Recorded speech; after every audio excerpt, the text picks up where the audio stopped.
घोषणा करता हूं। सबसे पहले आप सबों को शुभ प्रभात, गुड मॉर्निंग, गुड मॉर्निंग। रविवारीय समसामयिक कक्षा में आप सबों का स्वागत है, चंदन है, बंदन है और अभिनंदन है। बिहार सरकार नौकरी की दिशा में सार्थक प्रयास कर रहा है कि अगले साल विधानसभा के चुनाव से पहले तकरीबन 5.25 लाख पदों को आइडेंटिफाई किया गया है और इसकी नियुक्ति की प्रक्रिया शीघ्र शुरू कर दी जाएगी। ऐसा विश्वास है, कुछ जगह वैकेंसी भी आएगी इसी महीने में। धीरे धीरे करके सभी के परीक्षा का स्वरूप बिहार में मोर और लेस एक ही रहता है। कहीं पर टेक्निकल डिग्री की जरूरत है तो वो तो रहेगा ही, लेकिन सामान्य इंटर और सामान्य ग्रेजुएशन के लिए भी परीक्षा का जो स्वरूप है उसका निर्धारण 3 रूपों में किया जाता रहा है। सबसे इंपॉर्टेंट जीके जीएस है, मैथ और रीजनिंग का समान महत्व है। इसलिए इस तीनों खंडों को जितना भी पढ़ के रखिएगा उतना आपके लिए बेहतर होगा, क्योंकि ऐसे अवसर बहुत कम मिलते हैं और कुछ ही राज्य ऐसा है जो नौकरी देने की दिशा में आगे चल रहा है। उसमें बिहार भी है। राजस्थान में अभी हाल ही में 1-2 दिन पहले ही सरकारी सेवाओं में 50% आरक्षण की व्यवस्था की गई है। बिहार में 35% है, केवल शिक्षा के क्षेत्र को छोड़कर, जहां 50% आरक्षण निर्धारित है। खैर वो तो सरकार की नीति है, समय समय पे परिवर्तित भी होती रहती है।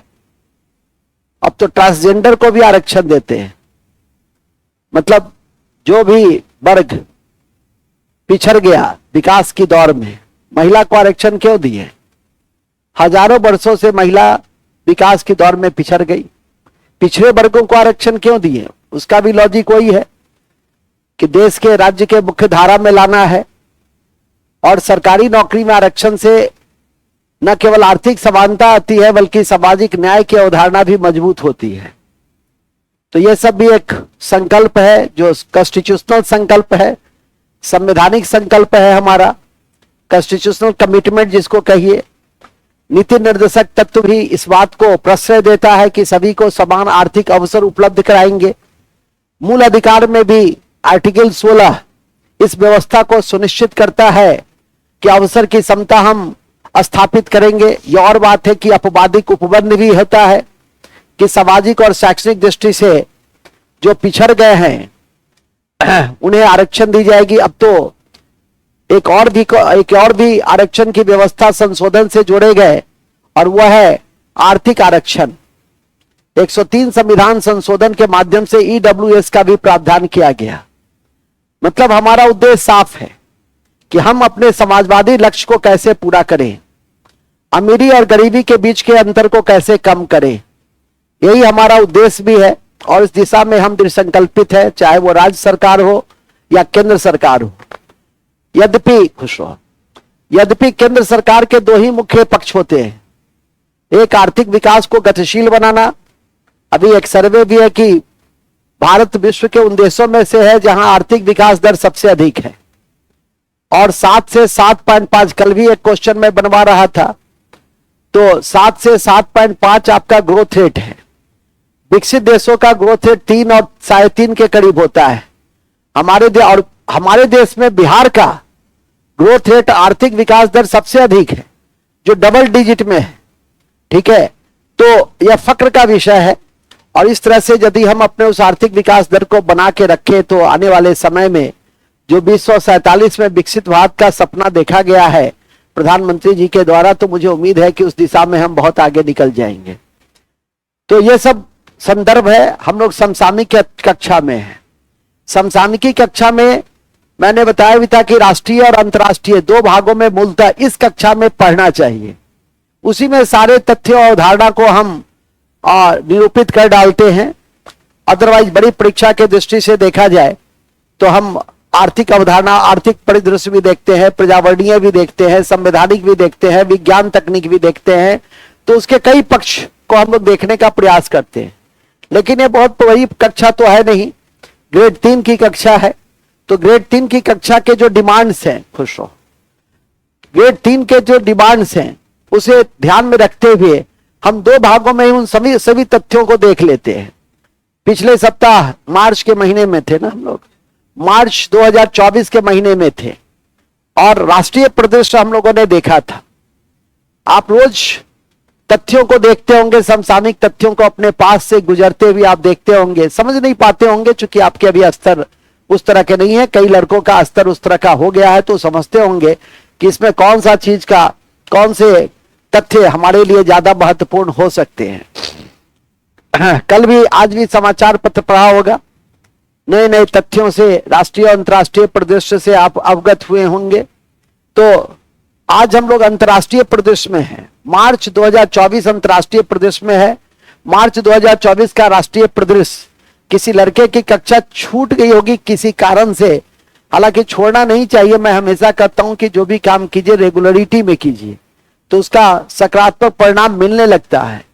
तो उसको भी यूट्यूब पे डाल दिए गए हैं, आप लोग के ग्रुप में उसका लिंक भी भेज दिया गया है, आ जाइए तो उसको 1-2 बार देख लीजिए। छूट गया तो क्लास में रहने से बहुत सारी चीजें यूं ही याद हो जाती है, लेकिन जब छूट जाती है और जब फिर उस कॉपी को या वीडियो देखिएगा तो थोड़ी सी समझ विकसित होने में वक्त लगता है। क्योंकि क्लास का एक परिवेशगत माहौल होता है और उसमें आप धीरे धीरे उन बातों को, अभी हमने कुछ नहीं भी पढ़ाया है फिर भी कई तथ्यों से आपको अवगत करा दिया।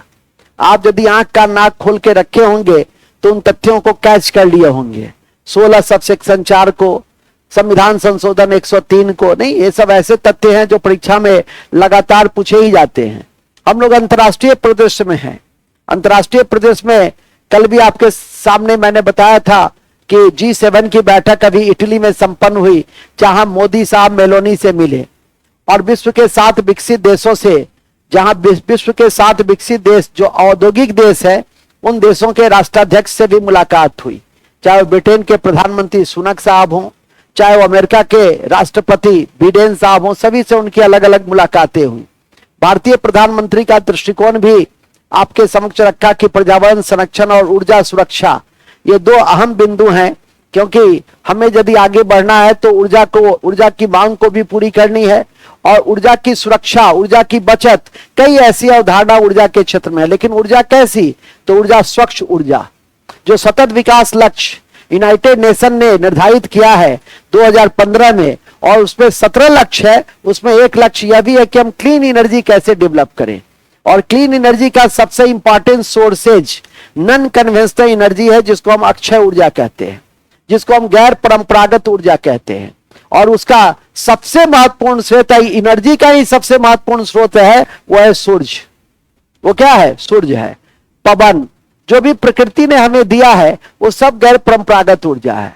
सूर्य है, पवन है, ज्वारीय भाटा से भी हम ज्वारीय ऊर्जा तैयार करते हैं, भूमि की ताप से भी हम भूतापीय ऊर्जा प्राप्त करते हैं। तो ये सब यदि कभी भूल जाओ कि गैर परंपरागत ऊर्जा क्या है, या आपका क्लासिकल, नॉन क्लासिकल या नियो क्लासिकल एनर्जी किसको हम कहते हैं, या अक्षय ऊर्जा किसको कहते हैं, जो कभी क्षय नहीं होता है, तो उसका संबंध सीधे प्रकृति से है। प्रकृति मतलब सूर्य, प्रकृति मतलब पवन, प्रकृति मतलब जल, प्रकृति मतलब भूतापीय। कोयला और पेट्रोलियम क्या है? फॉसिल फ्यूल है, जीवाश्म ईंधन है, जो हमारे पृथ्वी के तापमान को बढ़ाता है। और इस घटना को हम ग्लोबल वार्मिंग कहते हैं, वैश्विक तापन कहते हैं। और इसी कारण से विश्व में, संपूर्ण विश्व में ही जलवायु परिवर्तन की घटना देखी जा रही है। आज देख लो, खुद भी महसूस करते होंगे कि दिनानुदिन गर्मी हमारे लिए असहनीय हो गई है और गर्मी की विस्तार हो गई है। अब गर्मी का विस्तार 10 दिसंबर तक आप महसूस करते हैं।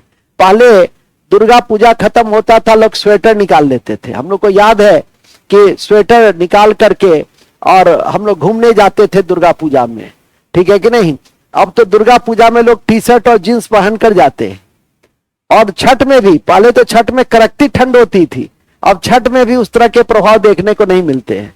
तो खुद भी आप उन चीजों को महसूस कर सकते हैं कि जलवायु परिवर्तन कैसे ग्लोबल वार्मिंग से जुड़ा हुआ है और कैसे मानव, न केवल मानव का बल्कि पेड़ पौधे, हमारे एग्रीकल्चर, ये सब प्रभावित हो रहे हैं। इसलिए आजकल हम लोग मोटे अनाज पर ध्यान दे रहे हैं, मिलेट्स एग्रीकल्चर पर ध्यान दे रहे हैं।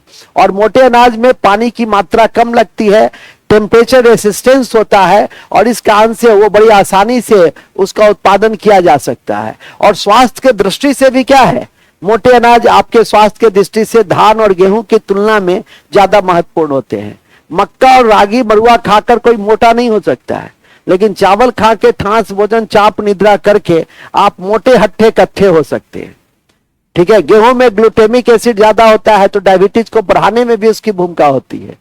खैर, मूल अब तो मार्केट में, पहले बरुआ का मार्केट नहीं होता था, अब तो मल्टीग्रेन बिस्किट आता है, मल्टीग्रेन आटा आता है और उसका डिमांड भी है। जितना बड़ा शहर उतना अधिक डिमांड। ठीक है कि नहीं? धीरे धीरे जैसे जैसे लोगों में कंसंसनेस आ रही है, मोटे अनाज की महत्ता को समझ रहे हैं, वैसे वैसे उसके उपयोग को कर रहे हैं। और जहां तक टेस्ट बड्स का संबंध है, टेस्ट बड्स तो आपको चेंज की चीज है। 80 से पहले लोग चिकन नहीं खाते थे और 80 के बाद बिना मुर्गा का ना हैप्पी न्यू ईयर होता है और न ही कोई पर्व त्योहार या कोई पार्टी संपन्न होती है। जब तक कि मुर्गे की बलि नहीं चढ़ाई जाती है, तब तक आपका कोई भी उत्सव संपन्न या महोत्सव संपन्न नहीं होता है। यह है मुर्गे की दर्दनाक दास्तां। ठीक है कि नहीं? खैर, मूल में आ जाइए। हम लोग मुर्गे की दुनिया से बाहर निकलते हैं और अंतर्राष्ट्रीय प्रदेश में पहुंचते हैं। तो मैंने कहा कि इटली में अभी G7 की बैठक हुई, अगली बैठक कनाडा में होगी। इसी क्रम में इस साल 2 बहुत महत्वपूर्ण बैठक हो रही है। एक G20 की बैठक पिछले साल जब इंडिया में हुई और एक अर्थ, एक फैमिली, एक फ्यूचर की अवधारणा दी गई तो बड़ा चर्चा हुआ उसका। और इस वर्ष आपकी जो बैठक हो रही है वो ब्राजील में हो रही है। तो G20 की बैठक जो विकासशील और विकसित देशों का समूह है, उसकी बैठक कहाँ हो रही है? तो ब्राजील में हो रही है। पिछले वर्ष UAE में जब COP28 कॉन्फ्रेंस ऑफ पार्टी, जलवायु परिवर्तन से संबंधित यह अवधारणा COP28 की बैठक पिछले वर्ष दुबई में हुई और इस वर्ष अजरबैजान में होने की संभावना है। संभावना मतलब अभी हो रही है, हुई नहीं है। लास्ट टाइम में भी कभी कभी स्थान चेंज हो जाता है इस तरह की बैठक का। G20 का स्थान चेंज नहीं होता है, क्योंकि G20 से पहले कई कमेटी बनती है और कई कमेटी की बैठक उस देश में चलती रहती है। भारत उन देशों में से है जो 75 समिति और 75 सम्मेलन किया था G20 के महासम्मेलन से पहले। और सब देश जो है 30, 32, 25, 26 रस्म अदायगी करता है, लेकिन हमने रस्म अदायगी नहीं किया। हमने वैश्विक समस्या को, जितने भी क्षेत्र है, उस पर समाधान निकालने के लिए सभी देशों को अलग अलग रूपों में उसके साथ विचार विमर्श किया, जिसको हम लोग GOP कहते हैं, ग्रुप ऑफ पार्टीज कहते हैं। ठीक है कि नहीं? पटना में भी अंतर्राष्ट्रीय श्रम सुरक्षा के दिशा में हमने एक बैठक की थी जो उस साल के लिए बहुत इंपॉर्टेंट था। ठीक है कि नहीं? श्रम कानून पर विचार व्यक्त किया गया था। श्रमिक भी हमारा एक महत्वपूर्ण भाग है और श्रमिक की स्थिति कैसे सुधरे उस दिशा में आपकी जानकारी। कल भी YouTube लाइव पे मैं पहला फैक्ट्री एक्ट बता रहा था कि पहला फैक्ट्री एक्ट 1881 में आया था। फैक्ट्री का संबंध किससे है? श्रम से, श्रमिकों से है। फैक्ट्री एक्ट में हम बच्चों को, पहला फैक्ट्री एक्ट में जब रिपन के समय आया था, जो देश के सबसे लोकप्रिय वायसराय थे, स्थानीय स्वशासन के जनक थे, उनके समय में न्यायिक समानता लाने के लिए इल्बर्ट बिल 1883 लाया गया था। यह और बात है कि यूरोपियंस विरोध के कारण उस इल्बर्ट बिल को समाप्त कर दिया गया और रिपन को भी त्यागपत्र देने पड़े थे। उसी के समय में पहला फैक्ट्री एक्ट 1881 में आया था, जिसमें बाल श्रम को हमने क्या आइडेंटिफाई किया और उसको रेगुलेट किया। तो ये सब काफी महत्वपूर्ण बिंदु हैं जिसको ध्यान में रखने की जरूरत है। आज की हमारी कक्षा अंतर्राष्ट्रीय प्रदेश से संबंधित है और सबसे पहले अंतर्राष्ट्रीय प्रदेश में मैं जानकारी में दे दूं कि एक संगठन है नाटो, और नाटो अभी रूस यूक्रेन के युद्ध के क्रम में नाटो की बड़ी चर्चा हुई थी। नॉर्थ अटलांटिक ट्रीटी ऑर्गेनाइजेशन 1949 में इसकी स्थापना हुई थी, जिसका मुख्यालय ब्रुसेल्स है। और नाटो का विस्तार किया जा रहा है। और नाटो के विस्तार की कड़ी में जो 32वां देश है वो है स्वीडन। क्योंकि ये मार्च महीना का है, सभी तथ्य जैसे अभी इटली कनाडा बताएं, अजरबैजान बजाए, तो उस तरह से हम बताते ही रहते हैं। जब भी मेरी कक्षा होती है तो दैनिक रूप से मैं बताता ही रहता हूं, इसलिए उन तथ्यों से परिचित ही हैं, लेकिन उसको एक जगह कॉपी पर लिख करके आगाज करना चाहेंगे। तो स्टार्ट करते हैं, लिखते हैं अंतर्राष्ट्रीय प्रदेश मार्च 2024।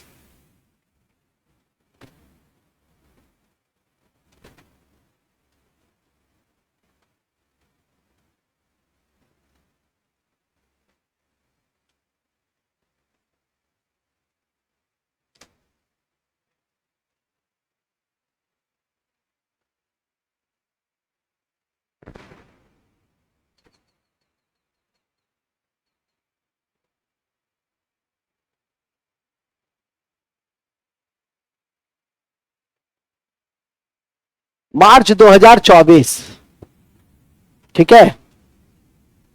पहला, हाल ही में नाटो का विस्तार किया गया। हाल ही में नाटो का विस्तार किया गया।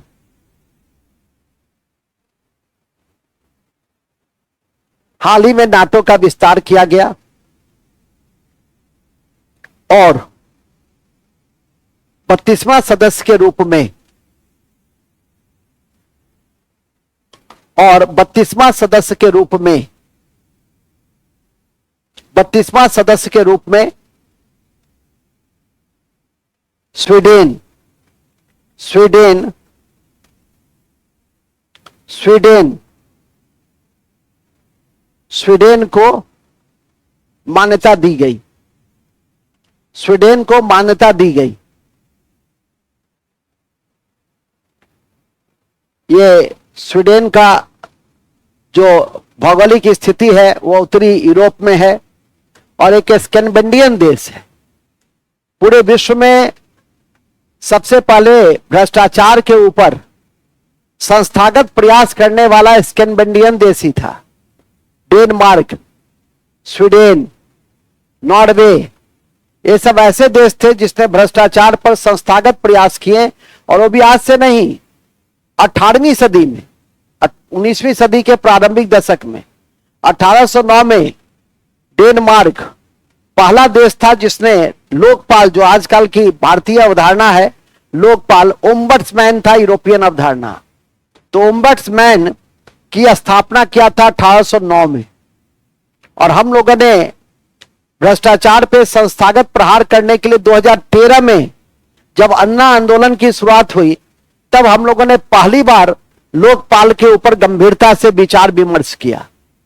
तो स्वाभाविक है कि जिस देश में 100 वर्षों के बाद, 100 वर्षों के बाद नहीं, 200 वर्षों के बाद जब इस तरह के संस्थागत प्रयास होंगे, तो भ्रष्टाचार को दूर करने में भी मोर और लेस वक्त लगेगा। और भ्रष्टाचार तो आपके नैतिक मूल्यों से जुड़ा हुआ, आपके संस्कारों से जुड़ा हुआ है। कल भी मैं बता रहा था, कल भी मैं इस बात की जानकारी दे रहा था कि यदि तुम विद्यार्थी हो और पढ़ना है, और यदि तुम नहीं पढ़ते हो और पढ़ने कहते किसी अन्य चीजों पे ध्यान देते हो, तो मतलब साफ है कि तुम भी भ्रष्ट हो। ठीक है कि नहीं? कोई भी व्यक्ति अपने कार्यों को यदि कमिटमेंट और ईमानदारी से नहीं करता है तो करप्ट है। सीधी सी बात है। मूल बिंदु पे आ जाइए। सिर्फ पैसे की लेन देन हो तो भ्रष्टाचार अधिनियम 1985 के तहत भ्रष्टाचार की परिभाषा है, लेकिन भ्रष्टाचार की परिभाषा की उस आर्थिक अवधारणा को छोड़ दे तो गैर आर्थिक अवधारणा में यह भी एक अवधारणा है। ठीक है कि नहीं? कि कक्षा में आकर यदि सो जाते हो तो यह भी भ्रष्टाचार है। इसलिए जागृत रहो। आशा है समझ रहे होंगे। तो चलो, हम लोग स्वीडन में हैं। नाटो का 32वां सदस्य कौन है? अब थोड़ा नाटो के विषय में जान लेंगे हम लोग। तो लिखेंगे note, note NATO, north Atlantic,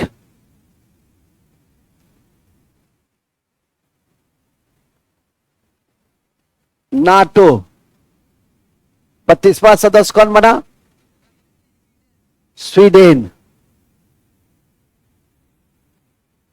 north Europe में है और स्कैंडिनेवियन देश है।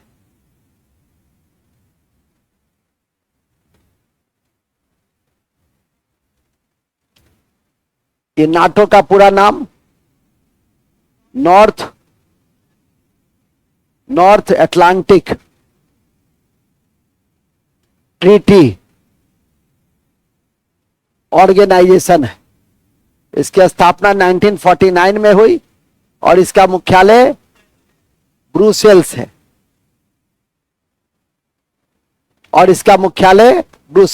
तो लिखें North Atlantic Treaty Organisation, North Atlantic Treaty organisation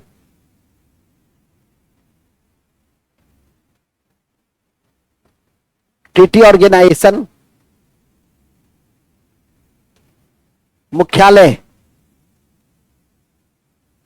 इसका मुख्यालय ब्रुसेल्स है और इसकी स्थापना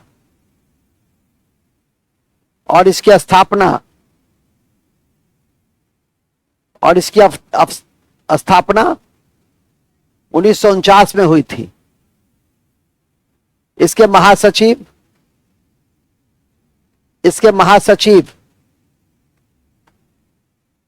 जीन्स स्टॉलटेनबर्ग है। जीन स्टॉलटेनबर्ग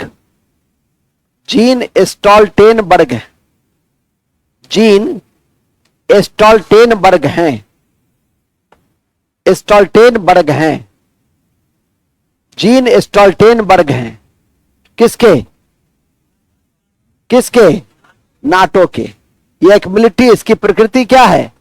मिलिट्री ऑर्गेनाइजेशन है। मिलिट्री ऑर्गेनाइजेशन का क्या अर्थ होता है? इसका उद्देश्य है कि एक सदस्य पर यदि आप अटैक करेंगे तो 32 सदस्य देशों पर अटैक माना जाएगा। तो सामूहिक सुरक्षा के तहत वो नाटो आप पर अटैक करेगा और नाटो चाहता था कि यूक्रेन उसका सदस्य देश बन जाए। ठीक है कि नहीं?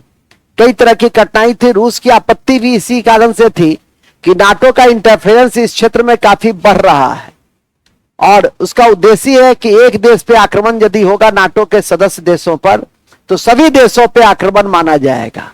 अमेरिका की अगुवाई वाला यह नाटो विश्व रंगमंच पर सालों भर किसी न किसी कारणों से चर्चा में रहता है। फिलहाल तो अभी आप यह याद रखिए कि 1949 ब्रुसेल्स स्टोल्टेनबर्ग 32वां स्वीडन। करंट भी है और इसमें विविधा भी है, क्योंकि कक्षा किसकी है? ये करंट और विविधा की कक्षा है, जो कभी न समाप्त होने वाली कक्षा होती है। परीक्षा के दिन भी एक सप्ताह पहले तक आप तथ्यों पे ध्यान करके रखिए।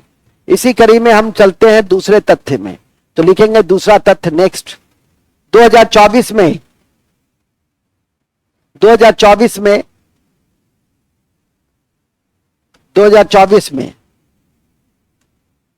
गर्भपात को संवैधानिक अधिकार प्रदान करने वाला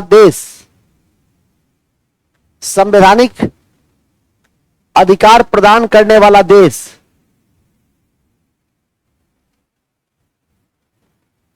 गर्भपात को संवैधानिक अधिकार प्रदान करने वाला देश कौन है? फ्रांस है। अंडरलाइन करेंगे फ्रांस। चलिए, तो इस फ्रांस को भी याद रखिएगा। ऐसे कोई तथ्य आपकी परीक्षा के दृष्टि से महत्वपूर्ण हो जाते हैं। इसी कड़ी में मिस वर्ल्ड, मिस यूनिवर्स, ये सब प्रतियोगिता भी इंपॉर्टेंट है। वैसा नहीं कि मिस अनहरियाबाग, अब मिस्टर अनहरियाबाग, मिस्टर बलभद्रपुर, ये सब नहीं ध्यान रखना है, लेकिन ध्यान किस पे रखना है? मिस वर्ल्ड पर। और उसका नाम है क्रिस्टीना पिस्कोवा। और ये क्रिस्टीना पिस्कोवा का जो चयन हुआ वो बम्बई में जो मिस वर्ल्ड की प्रतियोगिता है उसमें हुआ। तो 3 तथ्य है। बम्बई कहां हुआ? तो बम्बई में हुआ। जो पुर्तगाली राजकुमारी से जब ब्रिटिश राजकुमार का विवाह हुआ तो बम्बई द्वीप को किराए पे पहले दिया गया और फिर वह अंग्रेजों के अधिकार में गया। भारत की इकोनॉमिक कैपिटल है। 1950 में बम्बई इतना डेवलप था कि जब चाइना को 1949 में स्वतंत्रता मिली और चाइना ने अपनी सरकार बनाई, तो चाइना के राष्ट्राध्यक्ष ने कहा कि हम संघाई को बंबई बनाएंगे, संघाई को बॉम्बे बनाएंगे। और जब 2000 के आसपास डॉक्टर मनमोहन सिंह जब चाइना गए तो उन्होंने कहा कि हम बंबई को संघाई बनाएंगे। बात समझ में आ गई कि नहीं आ गई? कि एक समय 50 साल पहले जो चाइना बंबई बनाने के लिए प्रयास किया, अब हम संघाई बनाने के लिए प्रयास करना हमको लाजमी था। तो यह परिवर्तन होती है। कई बार डेमोक्रेसी में बहुत स्ट्रांग स्टेप नहीं उठाया जा सकता है, ठीक है कि नहीं? क्योंकि डेमोक्रेसी में इस बात पे बल दिया जाता है कि लोगों का मूल अधिकार पहले बना रहे, कर्तव्य करे या ना करे। एक दिन यूट्यूब लाइव में क्वेश्चन भी दिया था मैंने कि अधिकार और कर्तव्य के बीच में क्या संबंध है। तो भारत में अधिकार और कर्तव्य एक दूसरे का पूरक है, कंप्लीमेंट्री है, ईच अदर है, और दोनों का कोई एग्जिस्टेंस है, सह अस्तित्व है। भारत में अधिकार अधिक नहीं है। और ठीक उसी तरह से कि भारत में मूल अधिकार और नीति निर्देशक तत्व के बीच क्या अंतर संबंध है, तो दोनों एक दूसरे के पूरक है, दोनों एक दूसरे के पूरक है। तो इसको भी ध्यान करके रखना चाहिए। क्वेश्चन कई एंगल से पूछे जा सकते हैं, इसलिए मैं हमेशा कहता हूं कि जब भी पढ़ो तो एक समझ विकसित करके पढ़िएगा, तो कहीं कोई दिक्कत नहीं रहेगी। इसी कड़ी में हम लोग अब तीसरे तथ्य में चलते हैं। और तीसरा तथ्य जो था, बंबई में आयोजित क्या, हाँ मिस वर्ल्ड, ठीक है। तुम तो मिस्टर क्या है, बलभद्रपुर, अनरियाबाद, ठीक है। चलो आगे लिखेंगे, लिखिएगा।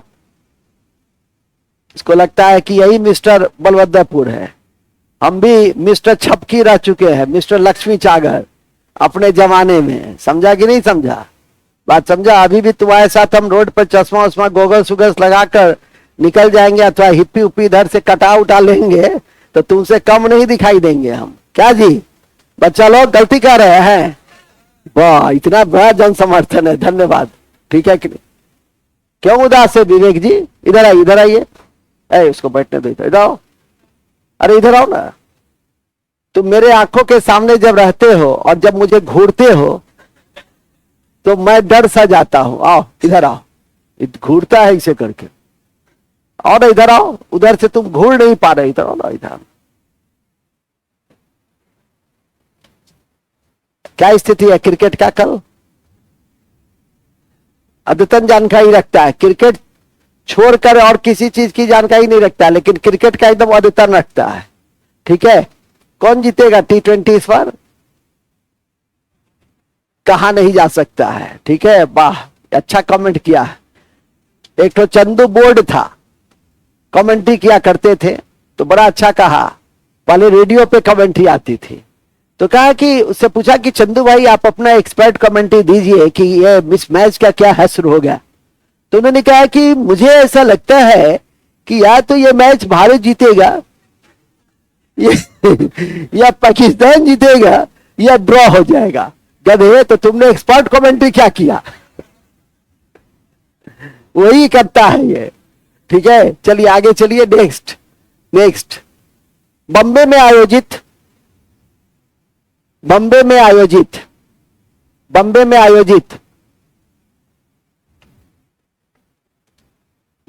आयोजित मिस वर्ल्ड प्रतियोगिता 2024।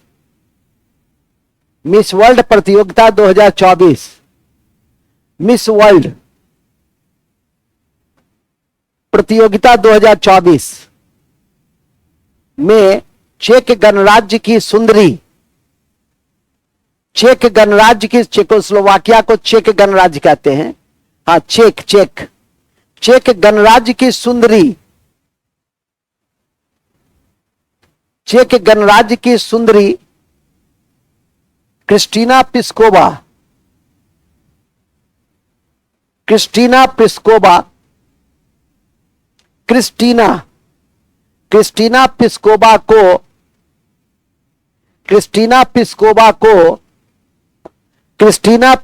को क्या ताज पहनाया गया। और क्या पहनाएंगे? ताज पहनाया गया। ताज पहनाया गया कि आप 1 साल के लिए सुंदरी, सबसे सुंदर हाथी है। 1 साल के लिए। तो वही ना हुआ। 2024 की सबसे सुंदर कौन है? Kristina Pliskova. ठीक है, अभी नहीं पूछना कि सर सुंदर क्या होता है, जो तुमको भाए वही सुंदर है। बात समझ गए? यदि तुमको कोई और भा जाए जिससे तुम्हारा सृजन हुआ है, सुबह सुबह उसका नाम नहीं लिया जाता है, ठीक है, तो वही सुंदर है तुम्हारे लिए। चलो आगे चलो, मूल में आ जाओ। तुम बोला, देखो ये बोलना चाह रहा मुकेश कुमारी, भावना जी कुछ बोलना चाह रहे हैं आप। अच्छा, आज हम स्मार्ट लग गए। अच्छा, मस्का लगा रहा है, मस्का। बाबू पूछेंगे ही आज हम, तुम ही से पूछेंगे, मस्का नहीं लगाओ ज्यादा, ठीक है कि नहीं? चलिए, खैर का ताली क्यों कौन बजा रहा था? कितना बार कहे ताली बजाओगे तो अगला जन्म ताली वाले में होगा। समझता नहीं है, बार बार कहता हूं जानम समझा करो, जानम समझा करो, समझता नहीं है। चलिए ठीक है, अब चौथा क्या है? हो गया, तीसरा हो गया ना। पहला क्या था? दूसरा क्या था? तीसरा क्या था? ठीक है, तो चेक को अंडरलाइन करो, चेक को अंडरलाइन करो, चेक चेक चेक को अंडरलाइन कीजिए। इसके बाद क्रिस्टीना को अंडरलाइन कीजिए, बंबई को अंडरलाइन कीजिए। तीनों में से कुछ भी पूछा जा सकता है। भारत की पहली विश्व सुंदरी कौन बनी थी? भारत की पहली विश्व सुंदरी रीता फाड़िया। कौन बनी थी? कौन बनी थी? तो लिख दो, भारत की पहली विश्व सुंदरी रीता फाड़िया बनी। रीता फाड़िया, भारत की पहली विश्व सुंदरी रीता फाड़िया को बनाया गया।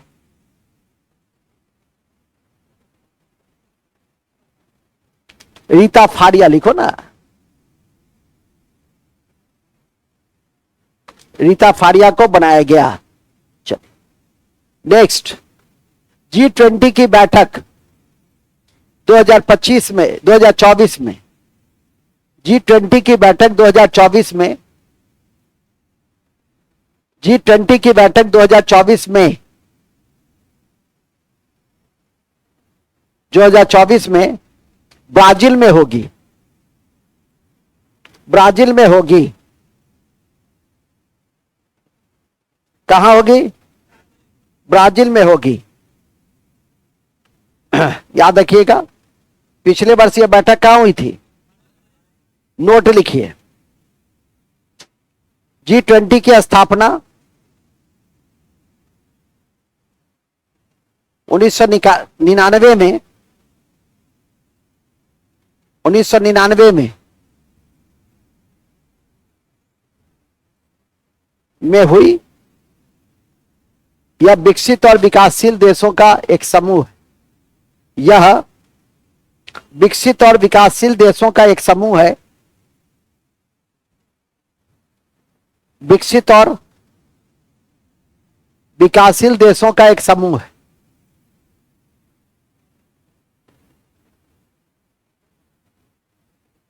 विकसित और विकासशील देशों का एक समूह है, जिसके विषय में यह कहा भी जाता है कि दे देगा ऊपर में कि विश्व व्यापार में इसकी हिस्सेदारी 75% है, विश्व जीडीपी में 80%, विश्व जनसंख्या में 60% है। निम्नलिखित में से उक्त तथ्य किस संगठन की ओर इशारा कर रहा है? ए नाफ्टा, 2 G7, सी G20, डी दे देगा कोई एक और संगठन, संघाई सहयोग संगठन SCO। तो आपको दिक्कत होगी, आपको लगेगा कि जहां वैश्विक जनसंख्या 60% देखो, समझ जाओ कि भारत उसमें सम्मिलित है, ठीक है। जहां 10-20% देखो, अरे क्योंकि पूरे विश्व का 17.5% जनसंख्या तो मेरे पास है साहब। हर छठा व्यक्ति विश्व का भारतीय है। किसी चीज में हम मुकाबला कर सके या ना कर सके, लेकिन इस मुकाबले में हमारा कोई सानी नहीं हो सकता है। इस देश में प्रति वर्ष 49 लाख शादियां होती है। बात समझ में आ गई? तब भी तुम्हारा इस बार बिहार नहीं हुआ। वो कहाँ गई? उसका हो गया, कहाँ गई वो? अच्छा, आज नहीं आई है। उसको कहे थे लड्डू लेके आना, और शायद लड्डू बनवा रही होगी। ठीक है कि नहीं? तो कहने का मतलब यह है कि हम लोग यह याद रखें, नहीं पकड़ने की दृष्टि से मैंने कहा कि जैसे ही कहीं जनसंख्या देखो ना 60-70% किसी संगठन का, तो जरूर समझ जाए इसमें भारत है। अब भारत कहाँ कहाँ है? तो वो G7 में भारत सदस्य देश नहीं है। आपकी एक परीक्षा अभी YouTube लाइव आज शाम में लेंगे, तो उसमें क्वेश्चन भी सेट किए हैं कि निम्नलिखित में से G7 का कौन सा समूह G7 का सदस्य नहीं है? America, Canada, France, Italy, Germany, Japan, Bharat और मैक्सिको। भारत और मैक्सिको। तो आपके यहाँ की जा सर, आप तो बता दिए। अरे यार, ऐसा कितना सब चीज तो बता ही रहते हैं, तो कहां तुरंत सही आंसर दे देते हो? ठीक है कि नहीं? अब शाम तक याद रहेगा तब ना कि भारत और मैक्सिको G7 का सदस्य नहीं है, ये आमंत्रित सदस्य है। इसको आमंत्रण दिया जाता है इसके बढ़ते हुए वैश्विक महत्व के आलोक में। ठीक है कि नहीं? और इसकी जो वैश्विक वसुधैव कुटुंबकम वाली छवि है, उस आलोक में देखो, परमाणु संपन्न देश है लेकिन कभी किसी देश को धमकी नहीं देता। ठीक है कि नहीं? और जो गैर परमाणु संपन्न देश है, नेपाल इतना उत्पाद कभी कभी मचाता है, फिर भी कभी नहीं कहते हैं लोकतांत्रिक तरीके से मैं आपसे बात, पहले तो चुप। उसके उछल कूद पर, जैसे बच्चा उछलता कूदता रहता है, तो बाप क्या रहता है? उसका तमाशा देखता रहता है कि बेटा उछलो, तुम कहां तक उछलते हो। ठीक है कि नहीं? और उसी तरह से भारत देखता रहता है। फिर बहुत ज्यादा होता है तो एक डिप्लोमेटिक बयान दिए जाते हैं कि पूर्व की जो परिस्थितियां हैं, वर्तमान की परिस्थितियां हैं, हम लोग मिलते हैं, बात करते हैं ना, क्यों चिंता करते हो, बात करते हैं। ठीक है कि नहीं? आज जैसे ही सामने बात करता है और पूछता है जयशंकर साहब कि क्या आपका बोन ऑफ कंटेंशन है, तो तुरंत कहता है कि तपाई लाई देखनू पाउंदा खुशी लागियो, there is no bone of contention in at this moment. बात खत्म हो गई कि आपको देख के मुझे बड़ी खुशी हुई, और कोई बोन ऑफ कंटेंशन, मतलब झगड़े की जड़ में अब कुछ भी नहीं रहा, सब ठीक है। बात हो गई, चाय नाश्ता किया, अपना गया। बात समझाएंगे नहीं सब? फिर देखा, फिर घूर रहा है, देखो बड़ा भयानक घूरता है। ठीक है कि नहीं? चलो नेक्स्ट लिखेंगे। G20 लिख लिए ना? G20 के विविधा में लिख लेंगे। G20 की विविधा में वैश्विक जनसंख्या में 60%, नोट में वैश्विक जनसंख्या ग्लोबल पॉपुलेशन में 60%, व्यापार में 75%, अंतरराष्ट्रीय व्यापार में कुछ नहीं, जनसंख्या में 60%। कहां की जनसंख्या में? विश्व की जनसंख्या में 60%, व्यापार में 75%, अंतरराष्ट्रीय व्यापार में 75%, और जीडीपी में जीडीपी ग्रॉस डोमेस्टिक प्रोडक्ट, आज से इकोनॉमिक्स बताएंगे, अपने आप सब समझ में आ जाएगा। जीडीपी में 80% योगदान 80% योगदान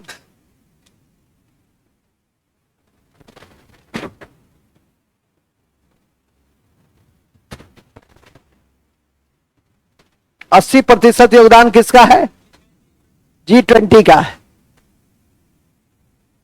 80% योगदान G20 का है। फिर लिखिए, तो G20 समझ में आ गया। 2023 में G20 की बैठक भारत के नई दिल्ली में हुआ था, जिसको भूलिएगा नहीं, और जिसका स्लोगन था one earth, one family, one future. यह अभी भी आपकी परीक्षा में पूछा जा सकता है, और इसके स्लोगन को जो ध्यान में रखिएगा, लिखाएंगे नहीं लेकिन ध्यान में जरूर रखिएगा। अब आता है COP 29, तो लिखेंगे COP 29 की बैठक, COP conference of party, COP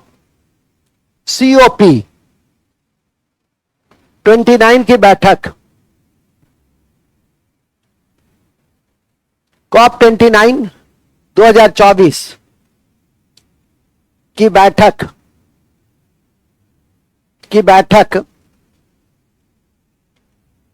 बैठक अजरबैजान में होगी। अजरबैजान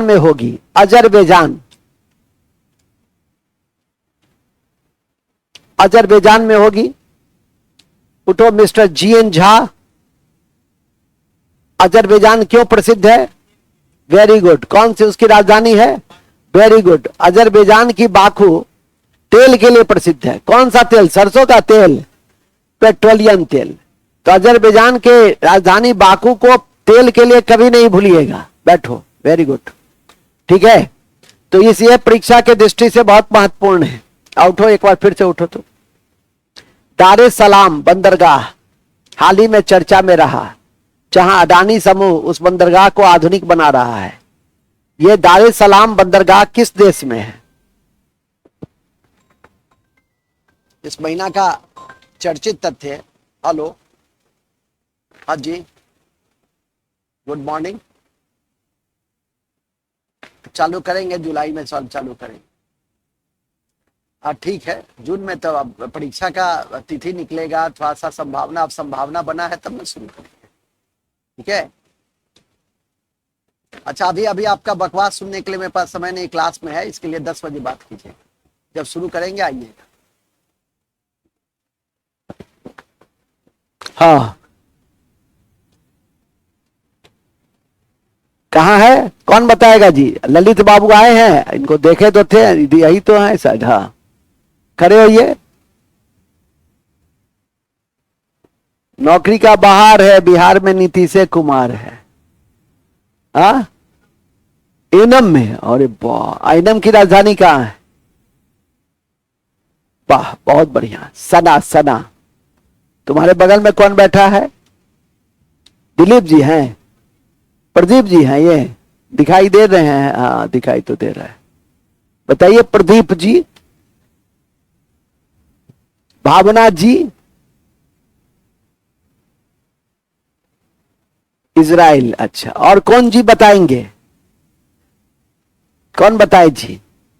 तुम बता रहे थे, तुम ही बता रहे थे ना। तंजानिया में है। कहां है? देख लिया गूगल में, अच्छे से देख लो। समझा कि नहीं समझा?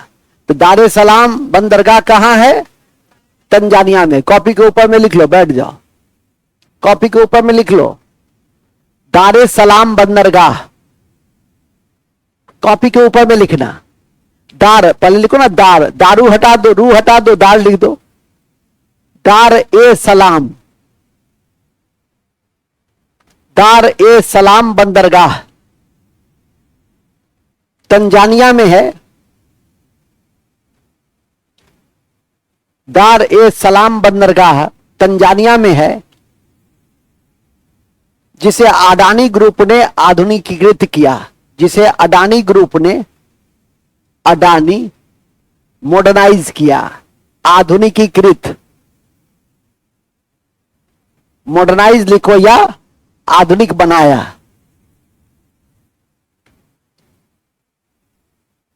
पूछेगा आपसे, पहले तो देश पूछेगा, देश नहीं पूछा तो क्या पूछेगा? अभी आपकी जानकारी में मैं दे दूं कि भारत का पहला, बहुत कंफ्यूजन वाला तथ्य है ये, भारत का पहला मल्टी लॉजिस्टिक पार्क आसाम में बनाया जाएगा। लेकिन रिलायंस समूह ने भारत का पहला सबसे बड़ा मल्टी लॉजिस्टिक पार्क वो कहां बनाएगा? वो कहां बनाएगा? वो बनाएगा तमिलनाडु में। तो रिलायंस जो बनाएगा मल्टी लॉजिस्टिक पार्क, वो बनाएगा कहां? वो तमिलनाडु में। अब भारत सरकार जो बना रहा है वो बना रहा है आसाम में। तो क्वेश्चन को देख करके आप उसका समाधान ढूंढेंगे, उसको बूस्टर फैक्ट में डाल देंगे। अभी रुक जाओ, ठीक है कि नहीं? और वो सब आपका यूट्यूब लाइव में भी क्वेश्चन में चला जाता है। देखिएगा तो लाभ रहेगा, नहीं देखिएगा तो अपने पश्चाताप होगा, ठीक है कि नहीं? हम तो सारा उपक्रम अपना ही देते हैं। आगे चलिएगा। पहले तो अंतर्राष्ट्रीय परिदृश्य में है, उस परिदृश्य को पहले देख ले। तो कोप 29 की बैठक कहां होगी 2024 में? अजरबैजान। और अजरबैजान की राजधानी बाकू किस लिए प्रसिद्ध है? किस लिए प्रसिद्ध है? पेट्रोलियम के लिए प्रसिद्ध है। इसको हर संभव स्थिति में याद करके रखना है। नेक्स्ट, अति महत्वपूर्ण है कि हाल ही में भारत के राष्ट्रपति को, हाल ही में नहीं लिख रहे हो तुम क्या? हाल ही में भारत के राष्ट्रपति को मॉरिशस के राष्ट्रीय दिवस समारोह में, मॉरिशस के राष्ट्रीय दिवस समारोह में, मॉरिशस के राष्ट्रीय दिवस समारोह में, राष्ट्रीय दिवस समारोह में मुख्य अतिथि के रूप में बुलाया गया, मुख्य अतिथि के रूप में बुलाया गया, मुख्य अतिथि के रूप में बुलाया गया। मॉरिशस के राष्ट्रीय दिवस समारोह में मुख्य अतिथि के रूप में बुलाया गया। इस पर भी टिक लगा के रखिए। भारत के राष्ट्रपति को, प्रधानमंत्री को कहीं मुख्य अतिथि में बुलाया जाता हो, जैसे अभी पिछले वर्ष फ्रांस के राष्ट्रीय दिवस जो 14 जुलाई को हुए थे, उसमें भारत के प्रधानमंत्री को बुलाया गया था। तो ऐसे तथ्य आपकी परीक्षा के दृष्टि से बहुत मायने रखते हैं। फ्रांस के विषय में एक तथ्य हमेशा याद रखिए कि उसकी 1789 में जो राज्य क्रांति हुई थी, और इस राज्य क्रांति के पृष्ठभूमि में 3 शब्द दिए थे: स्वतंत्रता, समानता और बंधुत्व। स्वतंत्रता, समानता और बंधुत्व, ये शब्द हमने फ्रांस से ही लिया था। और याद रखिएगा, एक कॉन्स्टिट्यूशनल असेंबली होती है, संविधान सभा होती है, और संविधान सभा का जो अवधारणा है वो हेनरी मैन ने दिया था, ब्रिटेन का। लेकिन पहली बार लिखित संविधान तो बनाने वाला अमेरिका, तो पहली बार संविधान सभा अमेरिका में बना, और दूसरा संविधान सभा जो है वो फ्रांस ने ही बनाया था। ठीक है कि नहीं? और भारत में संविधान सभा की सबसे पहले मांग करने वाले राष्ट्रीय नेता थे बाल गंगाधर तिलक। स्वराज्य विधेयक 1895 उन्होंने प्रस्तुत भी किया था। कालांतर में 1922 में महात्मा गांधी ने, और इसी कड़ी में मोतीलाल नेहरू, एम.एन. राय, जवाहरलाल नेहरू इत्यादि ने भी संविधान सभा की मांग की थी कि हर भारतीयों को यह अधिकार है कि वो अपना संविधान स्वयं बनाए। परंतु पहली बार संविधान सभा की अस्पष्ट व्याख्या क्रिप्स मिशन 1942 में, लेकिन स्पष्ट व्याख्या 1946 के कैबिनेट मिशन योजना में रखी गई। और भारत में जो संविधान सभा बना वो कैबिनेट मिशन योजना 1946 के पृष्ठभूमि में बना, जिसमें 3 सदस्य थे और तीनों सदस्य ब्रिटिश कैबिनेट के सदस्य थे, इसीलिए इसको कैबिनेट मिशन भी कहा गया था। तो इन चीजों को ध्यान में करके रखिएगा। हर चीजें लिखाई नहीं जाती है, जहां लिखाने का रहेगा वहां पर जरूर लिखा दी जाती है। फिलहाल इन बातों को सुनो, ठीक है? ध्यान पूर्वक सुनो, ज्यादा अच्छा है। तुम तो ऐसे टीका लगा के आता है जैसे पहले के जमाना में डाकू सब जब डकैती करने जाता था तो जय भवानी, उसी तरह से जब ये लक्ष्य चलता है तो टीका लगाता है और जय भवानी करके चलता है कि हे भगवान आज बड़े सर से बचा के रखिएगा, लेकिन ये बच नहीं पाता है। आगे चलिए, कहां थे हम लोग? अभी मॉरिशस में थे हम। अच्छा, नेक्स्ट आगे लिखो। ध्यान रखें, अब मॉरिशस से बाहर निकल जाइए। ध्यान रखें कि एक द्वीप बड़ा चर्चा में आया, रेजेंस प्रायद्वीप।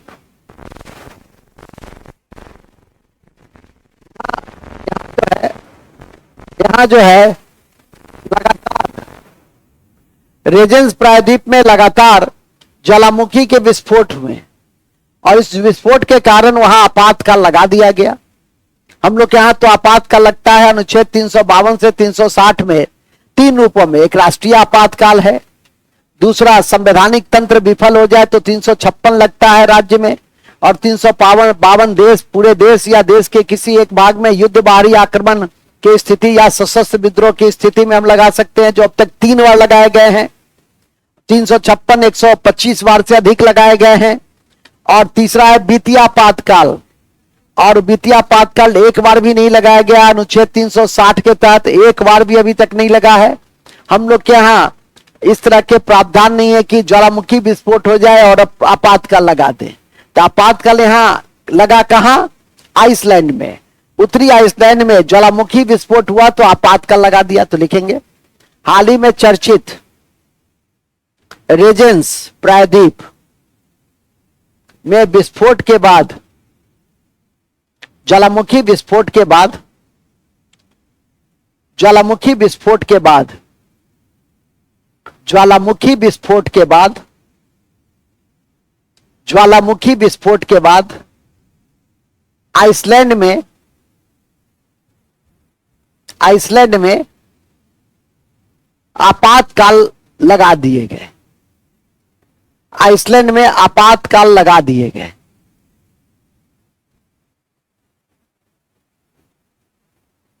आइसलैंड में आपातकाल लगा दिए गए।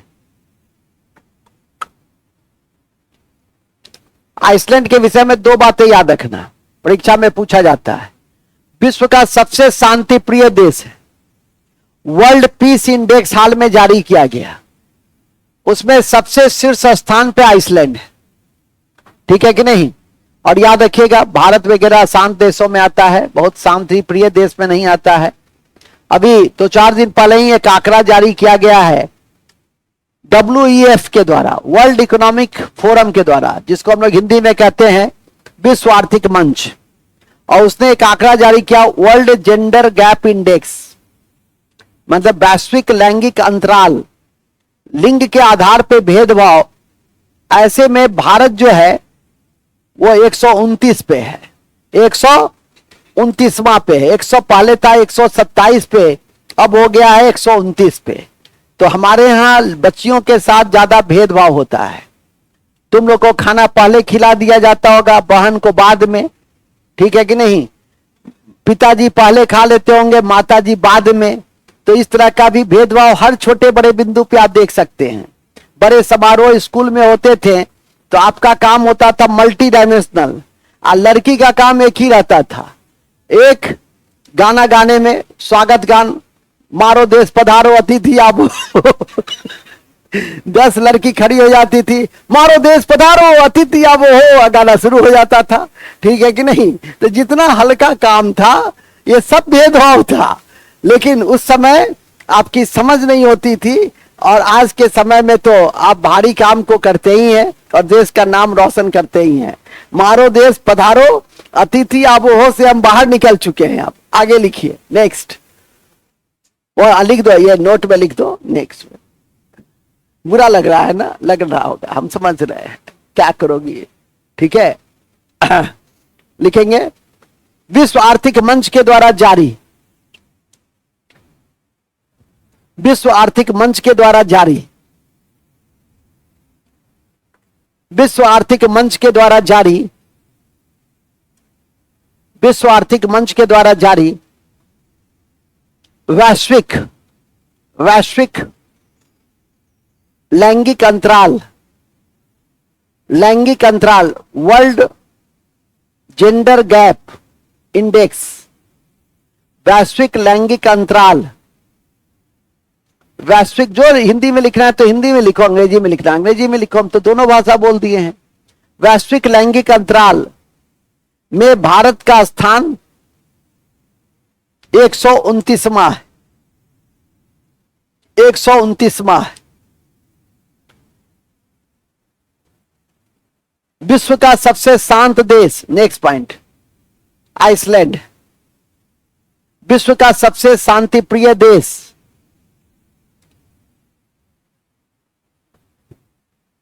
विश्व का सबसे शांति प्रिय देश आइसलैंड,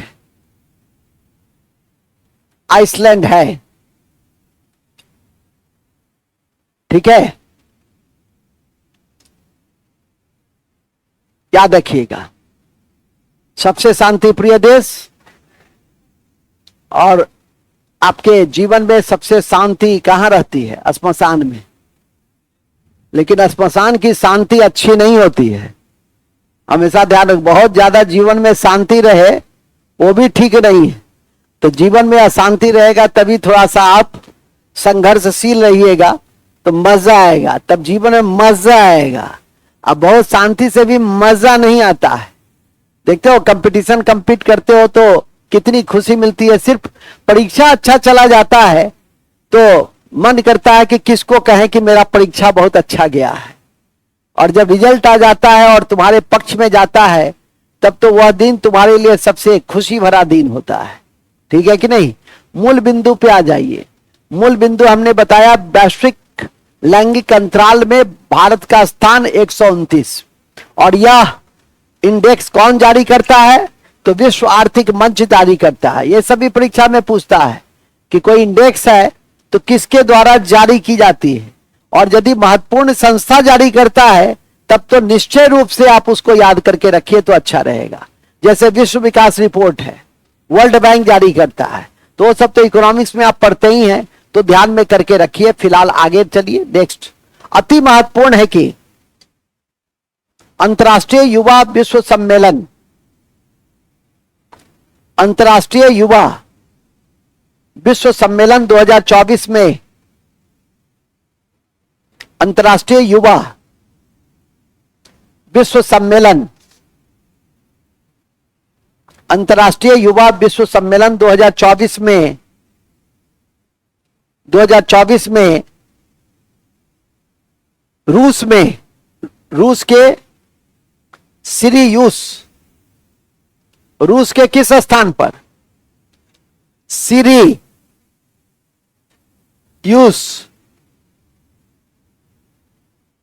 रशियन नाम है, इसी टाइप का रहता है। सिरियूस में आयोजित किया गया, आयोजित किया गया। कहां आयोजित किया गया? सिरियूस में आयोजित किया गया, याद रखिएगा। ठीक है। रूस में विश्व का सबसे बड़ा रेल लाइन भी है, सबसे लंबा रेल लाइन भी है। ठीक है। ट्रांस साइबेरियन, व्लादिवोस्टॉक से लेनिनग्राद तक, कभी नहीं भूलिएगा, वो सब परीक्षा के दृष्टि से महत्वपूर्ण तथ्य होता है। व्लादिवोस्टॉक से लेनिनग्राद तक विश्व का सबसे लंबा रेल लाइन है, याद रखने का प्रयास करिएगा। फिलहाल तो हम लोग हैं अंतर्राष्ट्रीय संदर्भ में, और अंतर्राष्ट्रीय संदर्भ में मैं देख रहा हूं, थोड़ा सा फिल्म को देखेंगे। एक विश्वव्यापी स्तर पर एक पुरस्कार दिया जाता है फिल्म में, और उसका नाम है ऑस्कार। और ऑस्कार इस बार किसको दिया गया है? ओपेनहाइमर को। बहुत अच्छा, वेरी गुड, बहुत अच्छा। फिल्म की अच्छी जानकारी रखते हो, गुड, बहुत अच्छा। ये खड़ा हो तो जी तुम। भारत में सबसे पहली फिल्म कौन सी बनी थी? भारत में सबसे पहली फिल्म कौन सी बनी थी? एक मुख्य फिल्म बनी थी, पहली मुख्य फिल्म बताओ। वो भी जीके है, परीक्षा में तुम लोग का पूछा जाता है। बैट हरिश्चंद्र तो था, मुख्य नहीं थी, मुख्य था पुंडलिक। और राजा हरिश्चंद्र जो था वो पहली फिल्म थी। ठीक है कि नहीं? कौन, क्या था? रंगीन। अच्छा, बहुत अच्छा। ठीक है कि नहीं? अब पहला सिनेमा स्कोप कौन सा था? कितने आदमी थे? ठीक है, 16। वो पहला सिनेमा स्कोप का मतलब होता था बड़े पर्दा पे दिखाया जाता था। ठीक है कि नहीं? बैठो, सिनेमा उनेमा की जानकारी हमसे अधिक नहीं होगा तुमको, इसलिए कंट्रोल करके रखो। ठीक है। एक जमाना में हम फिल्मी कलियां पढ़ते थे, स्टार वर्ल्ड पढ़ते थे, बात समझा? वो सब जमाना था। तो जितना पुरानी चीजें हैं सब मेरे दिमाग में रहता है, आधुनिक भी रहता है, वर्तमान तो है ही, अब तो मास्टर है तो है ही, विद्यार्थी जीवन में पढ़े ही। अब विद्यार्थी जीवन के पहले भी फिल्मी कलियां पढ़ते थे, और जब तक फिल्मी कलियां उस महीना का नहीं पढ़ लेते थे चैन नहीं मिलता था। एक आता था स्टार वर्ल्ड, क्रिकेट सम्राट। अब तो पता नहीं क्रिकेट सम्राट आता है कि नहीं आता है, स्टार वर्ल्ड तो अभी भी आता है।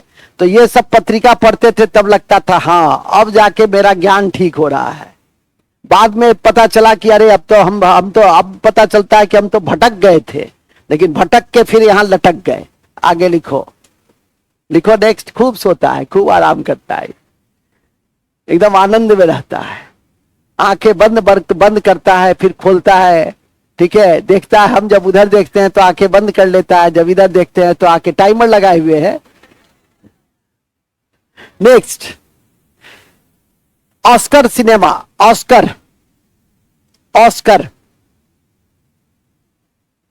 96 best film award, Oscar 96 best film award, best film award Oppenheimer Oppenheimer को दिया गया। ओपेनहाइमर को दिया गया। ओपेनहाइमर, अरे ऑस्कर पुरस्कार में बेस्ट फिल्म अवार्ड किसको दिया गया? ओपेनहाइमर को दिया गया। इस फिल्म के निर्देशक क्रिस्टोफर नलेन है। इस फिल्म के निर्देशक क्रिस्टोफर नलेन हैं। क्रिस्टोफर नलेन हैं। क्रिस्टोफर नलेन है। हाँ जी, लेकिन आप ओपेनहाइमर पहले याद कर ले तो मेरे ऊपर बहुत बड़ा एहसान होगा। ठीक है, तुम्हारा सबसे बड़ा मेरे ऊपर एहसान यही होगा कि तुम मुझ पर कोई एहसान मत करो। किस फिल्म का डायलॉग है? अरे यार, तुम लोग तो किसी में भी आगे नहीं हो। खेल में तो थोड़ा बहुत ही आगे है। चलो, कहां थे? एक ही रील का था, कहानी खत्म हो गया। कहां थे हम लोग? ओपेनहाइमर में थे। कहां थे हम लोग? ओपेनहाइमर में थे। याद रखिएगा, किसने बनाया था? क्रिस्टोफर नलेन ने। यह पुरस्कार कहां से दी जाती है? अरे लॉस एंजल्स से, अमेरिका से दी जाती है। लिखेंगे यह पुरस्कार अमेरिका के लॉस एंजल्स से दी जाती है। यह पुरस्कार 96 है, यह भी ध्यान रखना। यह पुरस्कार अमेरिका के लॉस एंजल्स से दी जाती है।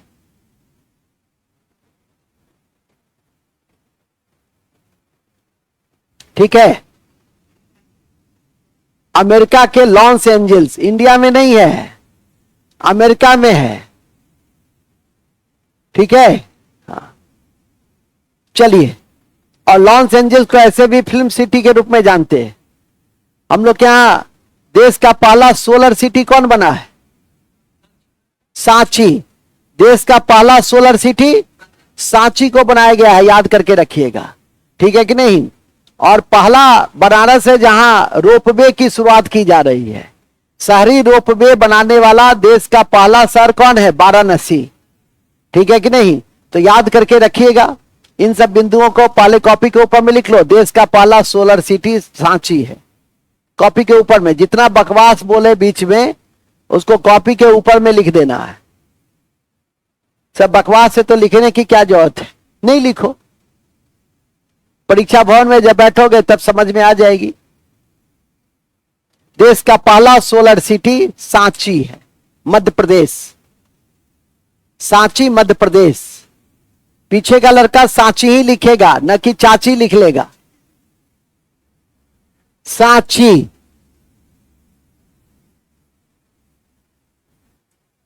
ठीक है, क्या है? तुम ही ने टॉप की थी कल, खड़ी हो। पहले तो टॉपर से हम पूछते हैं सांची के विषय में और क्या जानती हो। पूरा इतिहास पढ़ी हो ना? पूरा इतिहास पढ़ाए हैं हम। सांची के विषय में क्या जानती हो? हाँ, सांची का स्तूप है। किसने बनाया था? अशोक ने बनाया था। चलो ठीक है, बैठो। सांची में जो स्तूप है उसका निर्माण करता अशोक है, याद रखिएगा। मौर्य सम्राट अशोक। आगे चलिए, नेक्स्ट देखो। लंदन में केंद्रीय बैंकिंग पुरस्कार दिए जाते हैं, लंदन में। और भारत के एक बैंक आरबीआई, भारत का एक बैंक नहीं है, वो केंद्रीय बैंक है। केंद्रीय बैंक है जिसका नाम है आरबीआई, और जिसकी स्थापना हुई थी भारत सरकार अधिनियम के तहत 1935 के 1 अप्रैल 1935 में। और जिस समिति के अनुशंसा पर आरबीआई का गठन हुआ था, उस समिति का नाम था यंग हिल्टन या हिल्टन यंग समिति। हिल्टन यंग समिति। आरबीआई का नेशनलाइजेशन हुआ 1949 में, 1949 में। आरबीआई को सर्वश्रेष्ठ जोखिम प्रबंधन का पुरस्कार हाल ही में लंदन के में जो आयोजित केंद्रीय बैंकिंग पुरस्कार है उसके माध्यम से दिया गया। तो यह बहुत महत्वपूर्ण पुरस्कार है जिसको आप याद करके रखना चाहें तो लिखिए। लंदन में आयोजित लंदन में आयोजित केंद्रीय बैंकिंग पुरस्कार 2024, केंद्रीय बैंकिंग पुरस्कार 2024 के तहत 2024 के तहत भारत के केंद्रीय बैंक, भारत के केंद्रीय बैंक, भारत के केंद्रीय बैंक आरबीआई को सर्वश्रेष्ठ जोखिम प्रबंधन पुरस्कार प्रदान किया गया। सर्वश्रेष्ठ जोखिम प्रबंधन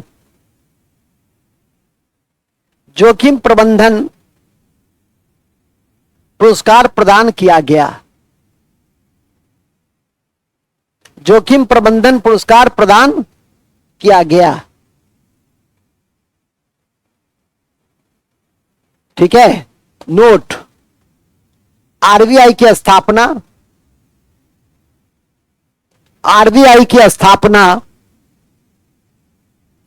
हिल्टन यंग समिति की अनुशंसा पर, आरबीआई की स्थापना हिल्टन यंग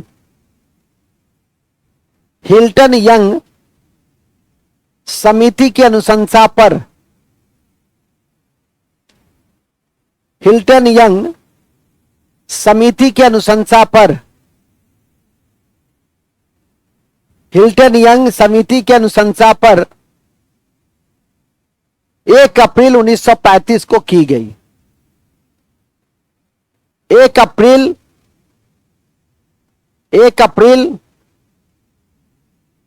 1935 को की गई।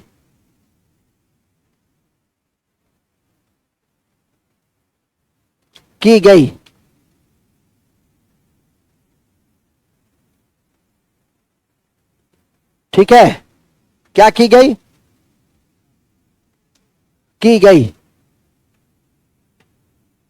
यह भी ध्यान में रखें कि वर्तमान में आरबीआई के गवर्नर कौन है? शक्तिकांत दास है। वर्तमान में आरबीआई के गवर्नर शक्तिकांत दास है। माने आरबीआई के जो टॉप पोजीशन पे होते हैं उसको गवर्नर कहा जाता है। याद रखिएगा, क्या कहा जाता है? गवर्नर कहा जाता है। विशेष इकोनॉमिक्स की कक्षा में इन बातों की जानकारी मैं दूंगा कि आरबीआई का सबसे बड़ा काम क्या है। तो आरबीआई का सबसे बड़ा काम है साख नियंत्रण करना, क्रेडिट कंट्रोल करना, मनी की सप्लाई, मॉनेटरी पॉलिसी। पहले आरबीआई 6 महीने पर मॉनेटरी पॉलिसी का घोषणा करता था और अब आरबीआई 2 महीने पर मॉनेटरी पॉलिसी की घोषणा करता है। मतलब पूरे वर्ष में 6 बार वो मॉनेटरी पॉलिसी, मौद्रिक नीति की घोषणा करता है। और मौद्रिक नीति के तहत बैंक दर आते हैं, रेपो दर आते हैं, रिवर्स रेपो दर आते हैं। ये जितने रेट हैं वो मॉनेटरी पॉलिसी के तहत आता है। बैंक दर जितना कम होगा मार्केट में पैसा उतना अधिक आएगा। अब मार्केट में पैसा जितना अधिक आएगा इन्फ्लेशन बढ़ने की संभावना उतनी अधिक होगी। इसलिए जब इन्फ्लेशन कम होता है तो देखते होंगे कि बैंक दर कम हो जाती है, क्योंकि मार्केट में पैसा लाना जरूरी होता है और इन्फ्लेशन से रोजगार सृजन भी होता है, तो वो भी आवश्यक है।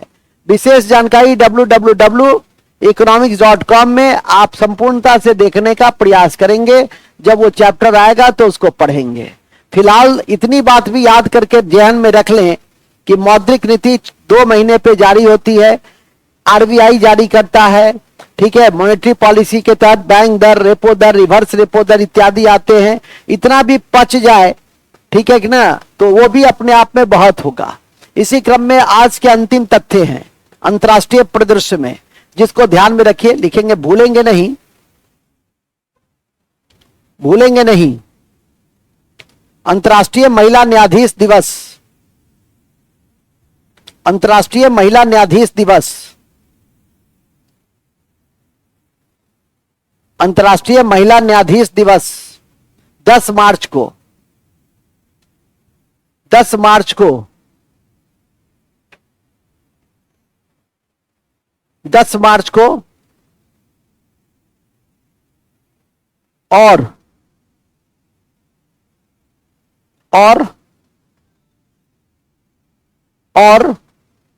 अंतर्राष्ट्रीय महिला दिवस और अंतर्राष्ट्रीय महिला दिवस 8 मार्च को आयोजित किए जाते हैं।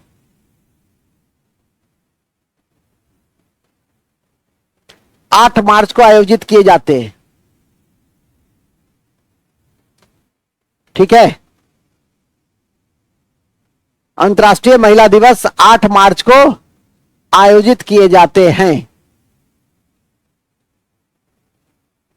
तो ध्यान रखिएगा, महिला दिवस के अवसर पर बीत गया, अब बीत गया तो क्या करोगे, नहीं बीतता तो लोग को कहते कि टॉफी उफी लेकर आती, सब महिला सबको टॉफी बांटती हजारों की संख्या में, खुशी में।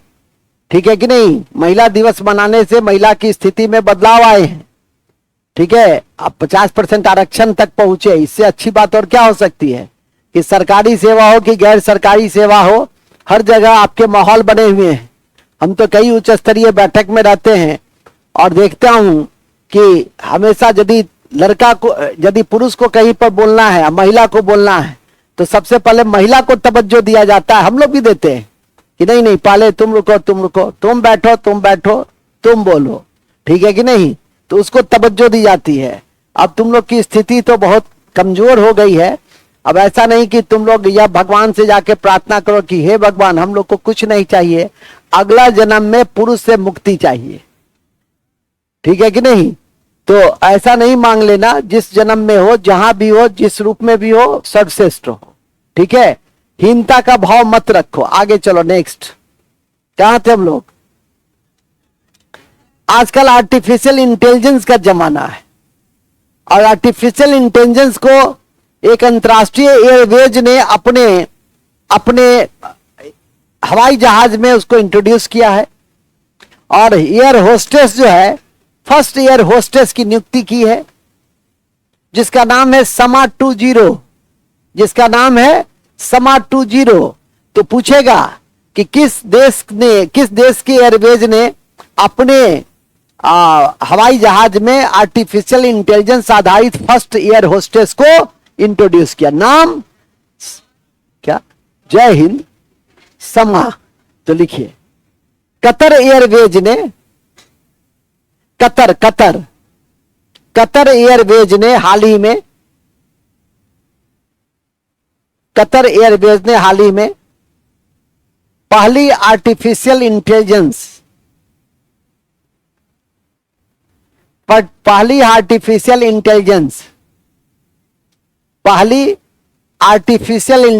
कृत्रिम बुद्धि आधारित,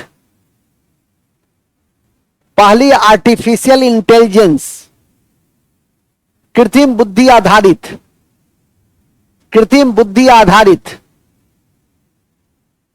ठीक है, कृत्रिम बुद्धि आधारित एयर होस्टेस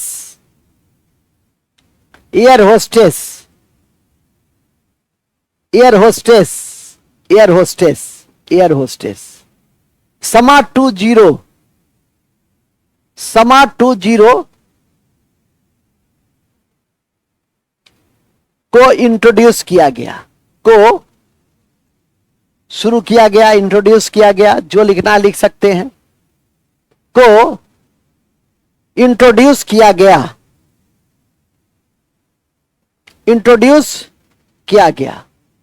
ठीक है, बस तो यही था आपका समा 20। इसे याद करके रखिएगा। कौन है यह समा 20? और भारत का कौन सा राज्य है जिसने आर्टिफिशियल इंटेलिजेंस आधारित टीचर स्कूल, नाम है आइरिस। वेरी गुड, ठीक है कि नहीं। तो आर्टिफिशियल इंटेलिजेंस वगैरह जो है एक अवधारणा है औद्योगिक क्रांति 4.0, और औद्योगिक क्रांति 4.0 का एक अहम हिस्सा है आर्टिफिशियल इंटेलिजेंस, ब्लॉकचेन टेक्नोलॉजी, ये सब आर्टिफिशियल इंटेलिजेंस का हिस्सा है, जिसे आपको क्लाउड कंप्यूटिंग। तो औद्योगिक क्रांति 4.0 के तहत जितनी नई अवधारणा है, उस नई अवधारणा की कड़ी में क्या है? कृत्रिम बुद्धि। उसको ध्यान में करके रखिएगा, नोट लिख लो। आर्टिफिशियल इंटेलिजेंस, आर्टिफिशियल इंटेलिजेंस 4.0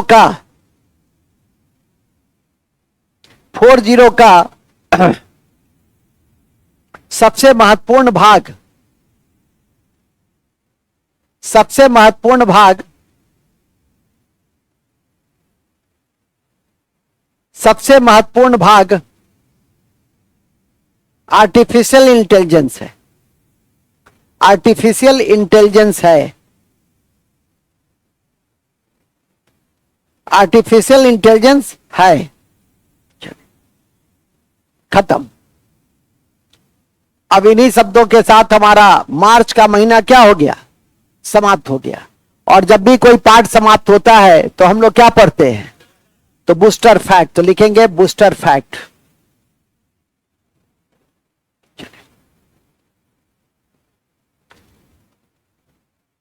ध्यान रखना है, पंकज आडवाणी, पहला बूस्टर फैक्ट। ध्यान रखना है कि पंकज आडवाणी किस खेल से संबंधित है? पहले आप लोग यह बताइए। Billiards. Pankaj Advani billiards, billiards के हॉल ऑफ फेम में, बिलियर्ड्स के हॉल ऑफ फेम में शामिल किया गया, हॉल ऑफ फेम में शामिल किया गया, हॉल ऑफ फेम में शामिल किया गया। नेक्स्ट, सात्विक साईराज, सात्विक साईराज, सात्विक साईराज और चिराग सेठी, और चिराग सेठी ने, चिराग सेठी ने फ्रेंच ओपन बैडमिंटन में, फ्रेंच ओपन बैडमिंटन में, फ्रेंच ओपन बैडमिंटन में युगल खिताब जीता, युगल खिताब जीता, युगल खिताब जीता, युगल खिताब, जोड़ी वाला खिताब जीता। युगल मतलब क्या होता है? जोड़ी। युगल खिताब जीता। किसने जीता? सात्विक साईराज और चिराग शेट्टी। किस खेल से संबंधित है? आप लोग की परीक्षा में आजकल यही पूछता है, कौन सा खिलाड़ी किस खेल से संबंधित है। और यदि वो महत्वपूर्ण प्रतियोगिता जीतता है तो जरूर नजर रखो, ठीक है कि नहीं। प्रमोद भगत एक बिहार का बैडमिंटन का बढ़िया खिलाड़ी है, जो बीपीएससी की परीक्षा में भी पूछा गया हुआ है। तो जब भी राज्य स्तर पर, राष्ट्रीय स्तर पर, अंतर्राष्ट्रीय स्तर पर कोई ऐसा खिलाड़ी उभर कर सामने आए जो हमेशा समाचार पत्र की सुर्खियों में है, तो जरूर ध्यान में करके रखो कि इस व्यक्ति का संबंध किस खेल से है। वो आपके लिए बहुत अच्छा रहेगा। कल फ्रेंच ओपन 2024 बता रहे थे, किसने जीता और किस देश की है? ईगा, बहुत बढ़िया। पोलैंड की है, गुड। ये कुछ कुछ पढ़ता है, गुड। शाम में ही बता रहा था मैं कि ईगा फ्रेंच ओपन 2024 जीती, किस देश की है? तो पोलैंड की है। ये नहीं कि शाम में पढ़े और सुबह भूल जाए, उसको याद रखने का प्रयास कीजिए, तभी ना होगा, ठीक है। वो तो मॉनिटरिंग अब स्वयं आपको करना होगा। किसी चीज को यदि जान जाते हैं तो मॉनिटरिंग आप करते रहे। मैं तो करता ही रहता हूं। आप अपना, अरे व्यक्ति अपने से बेहतर मूल्यांकन कोई दूसरा कर सकता है? कोई दूसरा नहीं कर सकता है। स्वयं का जितना बढ़िया इंट्रो एक्सपेक्टेशन जिसको कहते हैं, जितना बढ़िया आप स्वयं का कर सकते हैं, उतना कोई भी बाहर का व्यक्ति नहीं कर सकता है, ठीक है कि नहीं। ओके, नेक्स्ट आगे लिखो। भूलेंगे नहीं, भूलेंगे नहीं चंद्रयान 3 के लैंडिंग स्थल का नाम, चंद्रयान 3 के लैंडिंग प्लेस का नाम शिव शक्ति दिया गया। लैंडिंग प्लेस का नाम शिव शक्ति दिया गया, शिव शक्ति दिया गया।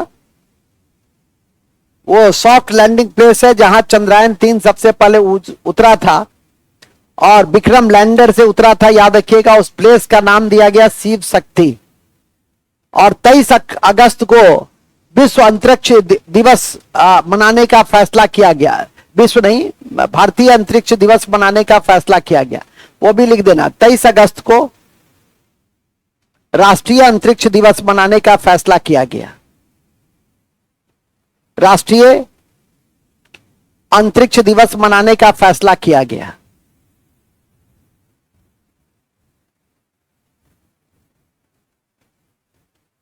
अभी एक क्वेश्चन आपकी परीक्षा में पूछेगा, और वह है विश्व व्यापार संगठन का मंत्री स्तरीय सम्मेलन। याद रखिएगा कि विश्व व्यापार संगठन पूरे विश्व के व्यापार को कंट्रोल, कोऑर्डिनेट और रेगुलेट करता है और स्ट्रीमलाइन में लाता है। एक जानकारी आपको रहनी चाहिए, 1995 में इसकी स्थापना हुई थी। और WTO का सबसे बड़ा जो सेटअप है वो है उसका मंत्रिमंडलीय कमेटी। और मंत्रिमंडलीय कमेटी का हर 2 वर्ष पर एक सम्मेलन होता है, और जिस देश में भी वह सम्मेलन होता है वो आपके लिए जीके बन जाता है। तो हाल ही में 2024 में मार्च के महीने में, फरवरी के लास्ट में और मार्च के पहले सप्ताह में विश्व व्यापार संगठन की बैठक हुई थी। कहां हुई थी बच्चे लोग? बताए भी थे हम, जिस दिन संपन्न हो रही थी उस दिन बताए भी थे। वो बैठक हुई थी। आप लोग तो मूर्ति देवी पुरस्कार के लिए इस बार अप्लाई कर दीजिए, अभी निकलने वाला है, तो हो सकता है कि आप लोगों को मिल जाए, क्योंकि आप लोगों से बढ़िया मूर्ति कोई नहीं है। तुम लोग को नहीं मिलेगा, इन लोग को मिल जाएगा। बताओ, कोई बताएगा? आबू धाबी, उसका क्या, उस जगह का क्या नाम है जहां विश्व व्यापार संगठन की बैठक हुई थी? Abu Dhabi. तो लिखिए, अति अति अति महत्वपूर्ण है कि, अति अति अति महत्वपूर्ण है कि, अति लिखो ना, एक अति महत्वपूर्ण है कि विश्व व्यापार संगठन का 13वां मंत्री स्तरीय सम्मेलन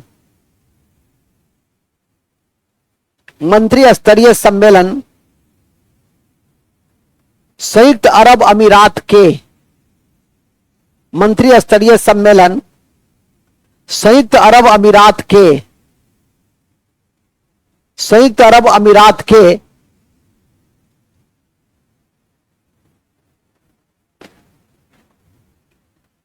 आबू धाबी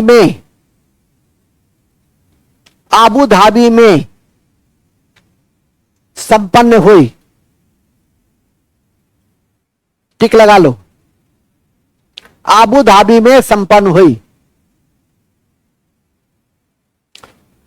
यूएई के कहां? आबू धाबी में।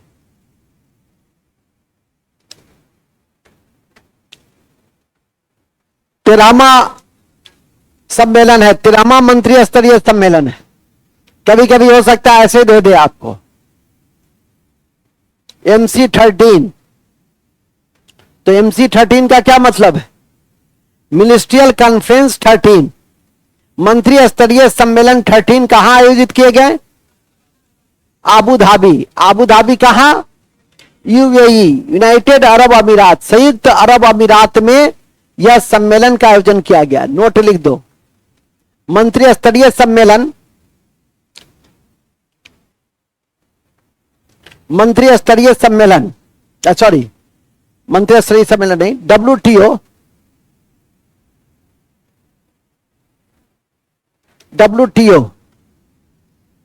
की स्थापना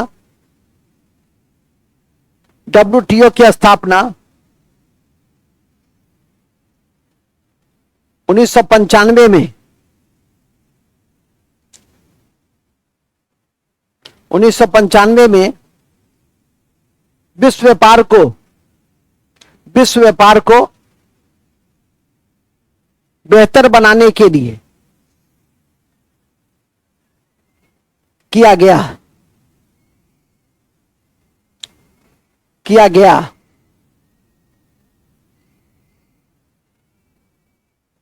इसका प्रारंभिक नाम गेट था, GATT। इसका प्रारंभिक स्वरूप प्रारंभिक स्वरूप गेट था, GATT था, ये नहीं कि GATE था, GATT था। इकोनॉमिक शुरू हो ही रहा है तो पढ़ेंगे ही कि General Agreement Trade and Tariff. GATT का पूरा नाम था General Agreement Trade and Tariff, और उसका 8 राउंड का वार्ता व उसकी पूरी दृष्टांति बताएंगे, जो यहां बताना उचित नहीं है। लेकिन यह याद रखिएगा, इसके महानिदेशक बड़े चर्चित रहते हैं। नागोजी इबोला, क्या बोला? तो इबोला तो लिखेंगे। वर्तमान में इसके महानिदेशक नागोजी इबोला है, नागोजी इबोला है। नागोजी इबोला है। क्या बोला? इबोला। क्या बोला? इबोला। Ngozi Ebola. नागोजी, आप लोगों ने एक ऑपरेशन सुना होगा मार्च के महीने में, ऑपरेशन इंद्रावती। किस देश में चलाया गया था? ऑपरेशन इंद्रावती का संबंध किससे था? हेती। वेरी गुड, तो लिखेंगे ऑपरेशन इंद्रावती का संबंध, ऑपरेशन इंद्रावती का संबंध हेती में भारतीयों को निकालने से संबंधित था। हेती में भारतीयों को निकालने से संबंधित था। हेती में भारत को निकालने से संबंधित था।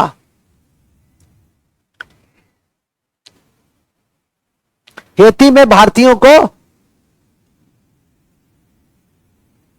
क्योंकि हेती की जो राजनीतिक मानवीय संकट थी उसमें हमारे हजारों भारतीय फंसे हुए थे, और उन भारतीयों को बाहर निकालने के लिए ऑपरेशन इंद्रावती चलाया गया था। तो यही काफी है कि मार्च 2024 में हेती के राजनीतिक संकट में फंसे भारतीयों को बाहर निकालने के लिए भारत सरकार ने कौन सा ऑपरेशन चलाया? ऑपरेशन चक्रव्यूह, operation Indravati, operation Aishwarya Rai, operation मल्लिका शेरावत। क्या मारोगे? ऑपरेशन आलिया भट्ट पे मारोगे क्या विवेक बाबू? किस ऑपरेशन में आप? या भी ऑपरेशन पीछे में है, या ऑपरेशन पीछे से देख देख के लिखता है। क्यों? उसका बात नहीं समझ में आया विवेक बाबू? आप लिखते हैं उर्दू में, इसको उर्दू आती नहीं है। चलिए ठीक है, कहां थे हम लोग? ऑपरेशन इंद्रावती। हाँ, ऑपरेशन इंद्रावती। इंद्रावती एक नदी का भी नाम है जो कहां बहे है? गोदावरी में बहे है, वो छत्तीसगढ़ में बहती है, लेकिन वह आपकी गोदावरी की सहायक नदी है। बात इसने गलत नहीं कहा, लेकिन चूंकि शाम में भांग खा लिया था तो उसको 2 ठो गेंद दिखाई दे रहा है। ठीक है कि नहीं? आप लोगों ने एक संदीप पाटिल का नाम सुना होगा, क्रिकेटर। तो थोड़ा सा हथगोला चढ़ा लेता था। होली के एक दिन के बाद मैच था तो खेल रहा था, बड़ा अच्छा स्ट्रोक प्लेयर था। पहली बार संदीप पाटिल ने 6 बॉल पर 6 चौका लगाया था टेस्ट मैच में, तो बड़ा अच्छा स्ट्रोक प्लेयर था। मार रहा था, लग ही नहीं रहा था। तो शिवलाल यादव को सुनील गावस्कर भेजा। उस समय कप्तान था सुनील गावस्कर, सुनील मनोहर गावस्कर। 10,000 रन बनाने वाला पहला क्रिकेटर वही है। उसके बाद एलन बोर्डर ऑस्ट्रेलिया का उस रिकॉर्ड को तोड़ा था। तो वो जब शिवलाल यादव को भेजा तो शिवलाल यादव ने पूछा कि अरे यार, कप्तान पूछ रहा है कि कर क्या रहे हो, तुम सही ढंग से स्ट्रोक क्यों नहीं मार रहे हो? पानी पिला रहा था, बोल रहा था। तो कहा कि क्या कहते हो यार, गेंद जो है सो 3 ठो दिखाई दे रहा है, सो कौन वाला गेंद मारे पते नहीं चलता है। तो शिवलाल भी तो शिवलाले था, ऑफ स्पिनर था, लेकिन सलाह दिया कि जो बीच वाला गेंद है वही मारो, वही ओरिजिनल गेंद है। ठीक है कि नहीं? वही जो बीच वाला गेंद है वही ओरिजिनल गेंद है, उसी पे मारो। तो यही इसी को कहे हैं। ठीक है कि नहीं? ये भी, और ये तो है ही एक्सपर्ट। आगे लिखिएगा, कहां थे हम लोग? तो बीच वाला को मारना है। किसको मारना है? हाँ, कहां थे हम लोग? बड़े अच्छे जगह पे थे जी। इंद्रावती क्या है? तो गोदावरी की सहायक नदी है जो कहां बहे है। सुन लो, कल बकरीद है, कल क्या है, कहाँ गया जी बकरीद वाला सब? आज आया, आज ही से चुनाई आया है कि अरे ऐसा नहीं है। तो कल तुम्हारा बकरीद का छुट्टी दिए हैं, क्या दिए हैं? बकरीद का छुट्टी दिए, एक दिन का ना। हाँ, तुमसे पूछ के दिए एक दिन का। यदि तुम 2 दिन भी मांगते तो हम दे देते, ठीक है कि नहीं? क्योंकि अल्पसंख्यक के शिक्षा संस्कृति का अधिकार आर्टिकल कहता है 32, देखते हो 29 और, ठीक है कि नहीं? हम सबों का कर्तव्य है कि जो भी हमारे यहाँ धर्म, जाति, लिंग, क्षेत्र, वंश के आधार पर कहीं भी अल्पसंख्यक में हो, उसका यथोचित सम्मान करो और यथोचित उसको जगह दो, उसके इच्छा के अनुसार चलने का प्रयास करो। यहाँ भी देखते हो ये बच्ची सब, हालांकि अब तो आधा आधा है, नहीं अभी भी अल्पसंख्यक है, ठीक है कि नहीं? इन लोग को कितना सम्मान स्नेह करते हैं। इन लोग का शिकायत आ गया तो तुम लोग थुरा जाते हो। क्या हो जाता है? थुरा जाते हो। इसलिए कभी ऐसा मौका नहीं देना कि श्रुति तुम्हारा शिकायत करे, ठीक है कि नहीं? अच्छा समझा कि नहीं समझा? ये नहीं कहना कि सर हमारे साथ क्लास 10th में मैथ बनाने जाती थी, तो दोनों ऐसा मैथ बनाया कि अभी तक मैथ के दुष्चक्र में फंसा हुआ है, ठीक है? आगे लिखो, नेक्स्ट। कहा था ना एक बार मैथ के ट्यूशन में थी, किसमें था जी? मैथ बनाने जाता था। कहां जाता था? आर के झा के पास पढ़ने। देखो टीचर का नाम भी बता रहा है। क्या पढ़ाते थे वो? मैथ पढ़ाते थे। तब इतना अच्छा मैथ है, सेंस भी पढ़ाता था। Oh my God. चलिए नेक्स्ट।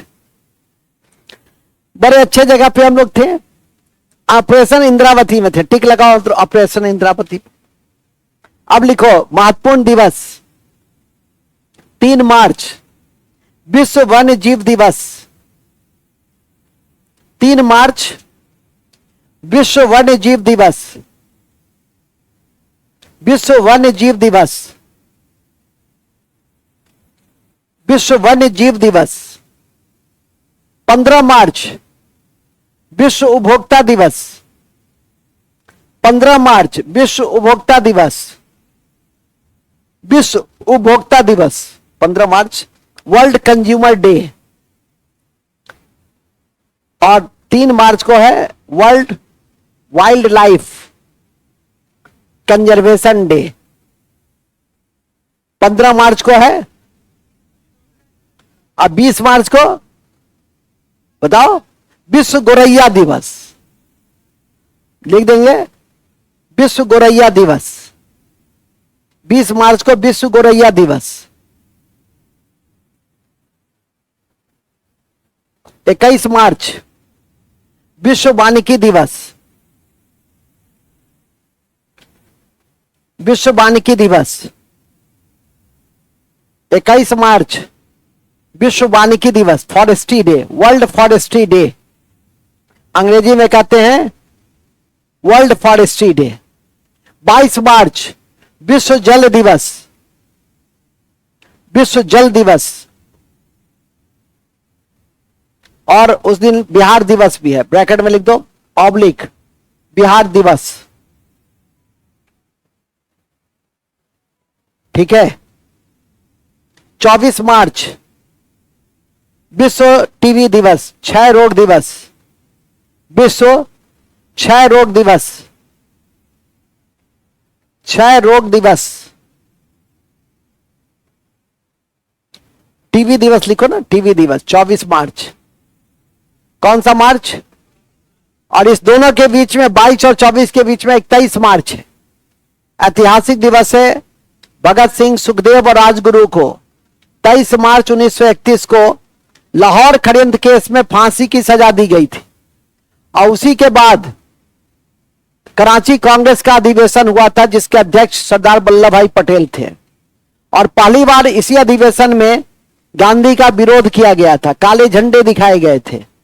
क्योंकि भगत सिंह, सुखदेव और राजगुरु के प्रति पूरा भारतीय जो जनमत था वह इस अपेक्षा में था कि संभवतः गांधी बचा लेंगे, लेकिन ऐसा नहीं हुआ। गांधी ने हिंसा को समर्थन नहीं दिया। उनके नजरों में यह सत्य था कि क्रांतिकारियों के त्याग को उन्होंने सम्मान दिया, लेकिन हिंसा को उन्होंने कहा कि स्वरूप क्या है? स्वरूप है हिंसा प्रधान, और हम तो अहिंसा मार्गी हैं, तो मैं उसका समर्थन नहीं, नैतिक रूप से समर्थन नहीं कर सकता हूं। और उसी के बाद उनको काला झंडा दिखाया गया था और गांधी को गुस्सा भी आया था और उन्होंने कहा था कि इस देश के बालू से मैं कांग्रेस से भी बड़ा संगठन खड़ा कर दूंगा। और यह स्टेटमेंट परीक्षा में जीके भी बना। इन बिंदुओं को ध्यान में रखेंगे। पहली बार कराची कांग्रेस के अधिवेशन में ही मूल अधिकार की प्रारंभिक जो स्वरूप था उसको पारित किया गया था। इस कारण से कराची कांग्रेस 1931 को हम लोग याद रखने का प्रयास करते हैं। तो 23 मार्च बलिदान दिवस के रूप में जानते हैं। किसके बलिदान को? भगत सिंह, सुखदेव, राजगुरु के बलिदान के रूप में हम लोग जानने का प्रयास करते हैं। तो लिख देंगे 23 मार्च सुखदेव, राजगुरु और सुखदेव, राजगुरु और भगत सिंह। भगत सिंह।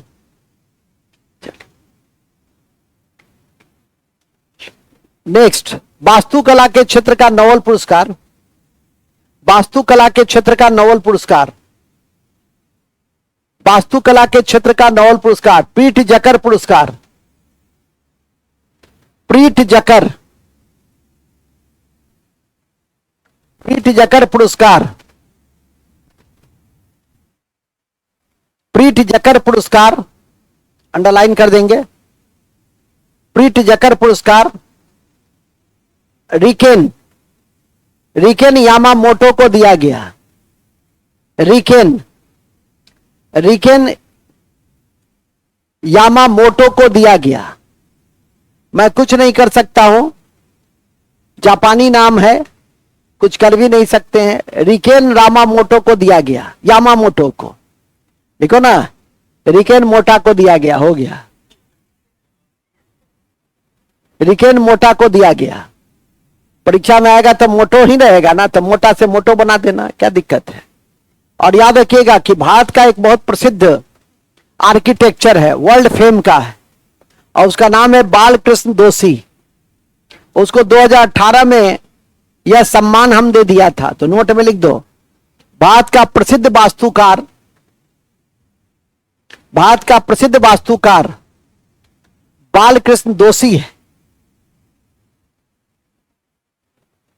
जिसे यह पुरस्कार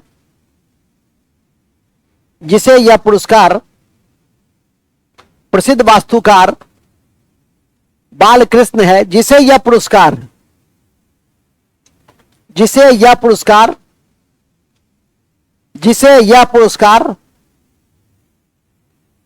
2018 में दिया गया था। समझो, अभी भी इसका इतना महत्व है, इसको याद रखना है अपने ग्रेड की परीक्षा के दृष्टि से। आप लोग की जानकारी में दे दे कि नोबेल पुरस्कार जो है वो गणित में नहीं दिए जाते हैं, अलग से उसके समतुल्य माना जाता है। और कहा भी जाता है कि गणित के क्षेत्र का नोबेल पुरस्कार एबेल पुरस्कार, गणित के क्षेत्र का नोबेल पुरस्कार कहते हैं किसको? एबेल पुरस्कार को। यह भी अपने आप में कंप्लीट जीके है। और किसे दिए? फ्रांसिस गणितज्ञ मिशेल को दिए। फ्रांसिस गणितज्ञ मिशेल को एबेल पुरस्कार दिया गया। तो याद रखिए, लिखिए, महत्वपूर्ण है कि गणित के समतुल्य, गणित का नोबेल पुरस्कार, गणित का नोबेल पुरस्कार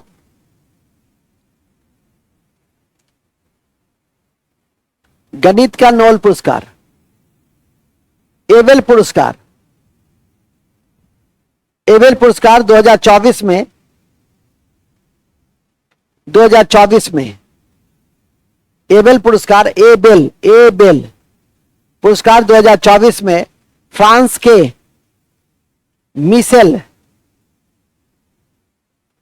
मिशेल ग्रांड को दिया गया।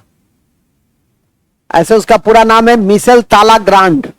तो लिखो ना, मिशेल ग्रांड को दिया गया, कोई दिक्कत नहीं है, मिशेल ग्रांड को दिया गया।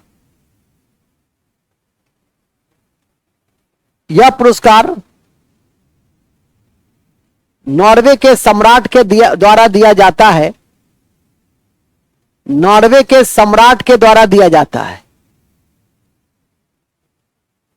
ठीक है, जिसका नाम है हेराल्ड। नॉर्वे के सम्राट के द्वारा दिया जाता है। यह पुरस्कार नॉर्वे के सम्राट के द्वारा दिया जाता है। कौन बताएंगे कि नॉर्वे को तो मध्यरात्रि का सूरज देश कहते हैं। यहां 6 महीना दिन और 6 महीना रात होता है, और दिन चूंकि 6 महीने का होता है, तो एक दिन बताए भी थे कि यहाँ के लोग अपने घर में काला पर्दा रखते हैं। जब उनको सोने का टाइम हो जाता है, मिला लेते, 10 बज गया तो अपना काला कपड़ा को कर लेते हैं और फिर सो जाते हैं। तो ध्यान रखिए कि नॉर्वे को मध्यरात्रि का सूरज देश तो है ही। फिलहाल तो यह याद रखिए कि नॉर्वे की मुद्रा का क्या नाम है। नॉर्वे की मुद्रा का क्या नाम है, कौन बताएंगे? बताइए, कोई महानुभाव लोग हैं तो बता सकते हैं। हाँ बताओ, तुम बताना चाहते हो तो हाथ खड़ा किए हो। उसका नाम है क्रोन। ठीक है, नोट में लिख दो, नॉर्वे की मुद्रा का नाम क्रोन है। नॉर्वे की मुद्रा का नाम क्रोन है, और इसकी राजधानी ओस्लो, और इसकी राजधानी ओस्लो ओस्लो है, जहां अंतर्राष्ट्रीय अम्ल वर्षा सूचना केंद्र है। नॉर्वे की राजधानी ओस्लो है। क्रोन हुआ मुद्रा, ओस्लो हुआ राजधानी। राजधानी ओस्लो है, जहां जहां जहां अंतर्राष्ट्रीय अम्ल वर्षा सूचना केंद्र है। अम्ल वर्षा सूचना केंद्र है, एसिड रेन इंफॉर्मेशन सेंटर है।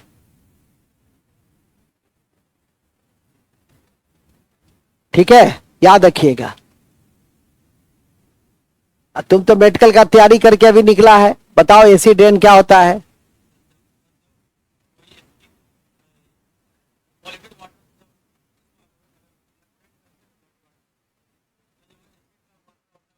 वही तो पूछ रहे हैं, कहानी नहीं, कहानी नहीं, टू द पॉइंट। बताओ, कौन बताएगा? हाँ, वेरी गुड। जब बारिश में सल्फर डाइऑक्साइड और नाइट्रोजन डाइऑक्साइड दोनों का संयोग होता है, तो SO2 H2SO4 में और NO2 नाइट्रिक एसिड में कन्वर्ट कर जाता है। तो वो जो वर्षा करता है उसे हम अम्ल वर्षा कहते हैं। ऐसी वर्षा पेट्रोलियम उद्योग जहां रहता है वहां पे अधिक होता है, जो औद्योगिकृत शहर है, विशेषकर पेट्रोलियम औद्योगिकृत शहर, वहां पे इस तरह की वर्षा की संभावना क्या होती है? अधिक होती है। वेरी गुड, बैठो। ठीक है, टू द पॉइंट। मतलब एसिड रेन में 2 तत्व हमेशा याद रखिए, SO2 और NO2। ठीक है कि नहीं? सल्फर डाइऑक्साइड और NO2, इसको ध्यान में करके रखेंगे तो आपके लिए अच्छा होगा। नाइट्रोजन डाइऑक्साइड, नाइट्रस ऑक्साइड तो फिर हो गया N2O, और इसको हम लोग कहते हैं लाफिंग गैस। इसको क्या कहते हैं? Laughing gas. इसको सूंघ लोगे तो रोना बंद हो जाएगा, केवल हंसोगे नहीं। जैसे होली में लोग भांग खाकर क्या करते हैं? केवल हंसते हैं, देखते हैं, हंसते हैं, आनंदित रहते हैं। तो वही है लाफिंग गैस का। तो लाफिंग गैस हुआ N2O, और ये परीक्षा उन्मुखी गैस है।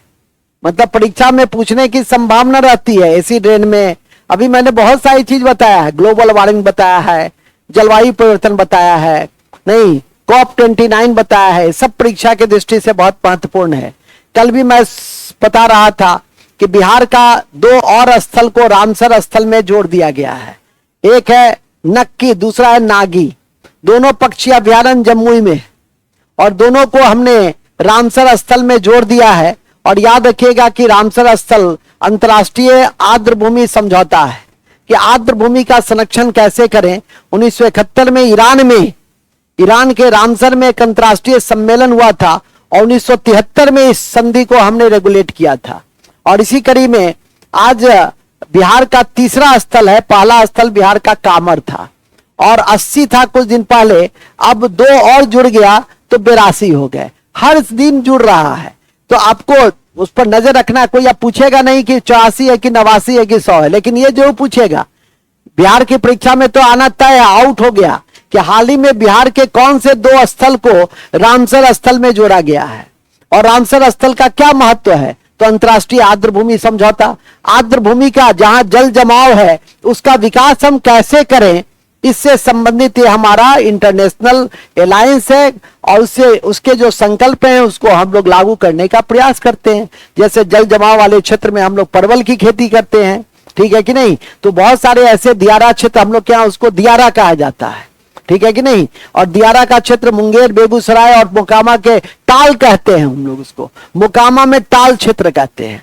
कई जगह उसको दियारा के नाम से जानते हैं। गंगा के किनारे जो बेल्ट होता है जल जमाव वाले उसको दियारा कहते हैं, मिथिला में उसको हम लोग चौर कहते हैं, मिथिला में हम लोग उसको क्या कहते हैं, चौर कहते हैं, नहीं कहते हैं कि जाई थी चौर में, तो चौर में कहां जल जमाव रहता है हमेशा, तो चौर के विकास में हम लोग ध्यान देते हैं। चौर के विकास में धान की खेती कर सकते हैं, परवल की खेती कर सकते हैं, तो इस तरह से हम उस क्षेत्र का विकास कर सकते हैं और उससे आर्थिक उपार्जन भी हम कर सकते हैं। तो ये सब एक महत्वपूर्ण बिंदु है जिसको ये सब लिखने की, जहां लिखाने की होगी वहां मैं लिखा दूंगा, सुनिए, ध्यान रखिए, याद रखने का प्रयास कीजिए, इसमें एडजस्ट कीजिए इसमें, ठीक है कि नहीं, बात समझे। हाँ, जेब में जो पैसा है वही काम देता है, दिमाग में जो ज्ञान है वही काम देता है। अब ना आ गया वो क्या है जी, यूपीआई और नहीं, पहले तो जो पैसा जेब में रहता था वही काम देता था, मनी ऑर्डर आने में पहले 1 सप्ताह लगता था, अब ना आपको यूपीआई से मनी ऑर्डर तुरंत चला, यूपीआई से पैसा तुरंत ट्रांसफर हो जाता है। आगे लिखिए, एक ही रील का था, कहानी खत्म हुआ। नेक्स्ट, भूलेंगे नहीं, स्मॉक और एसेज नामक पुस्तक, स्मॉक और एसेज नामक पुस्तक आज खत्म कर देना है इसको। स्मॉक और एसेज नामक पुस्तक, स्मॉक और एसेज नामक पुस्तक, एसेज नामक पुस्तक अमिताभ घोष ने लिखा, अमिताभ घोष ने लिखा, जबकि why Bharat matters, why Bharat matters, why Bharat matters, why Bharat matters, why Bharat matters नामक पुस्तक एस जयशंकर ने लिखा, एस जयशंकर ने लिखा। कौन से जयशंकर ने लिखा, एस जयशंकर ने लिखा, ठीक है। और आज के अंत में लिख दो किशोर मकवाना, किशोर मकवाना, किशोर मकवाना राष्ट्रीय अनुसूचित जाति आयोग के नए अध्यक्ष, राष्ट्रीय अनुसूचित जाति आयोग के नए अध्यक्ष बनाए गए हैं। किशोर मकवाना राष्ट्रीय अनुसूचित जाति आयोग के नए अध्यक्ष बनाए गए हैं, बनाए गए हैं। कौन बनाए गए हैं?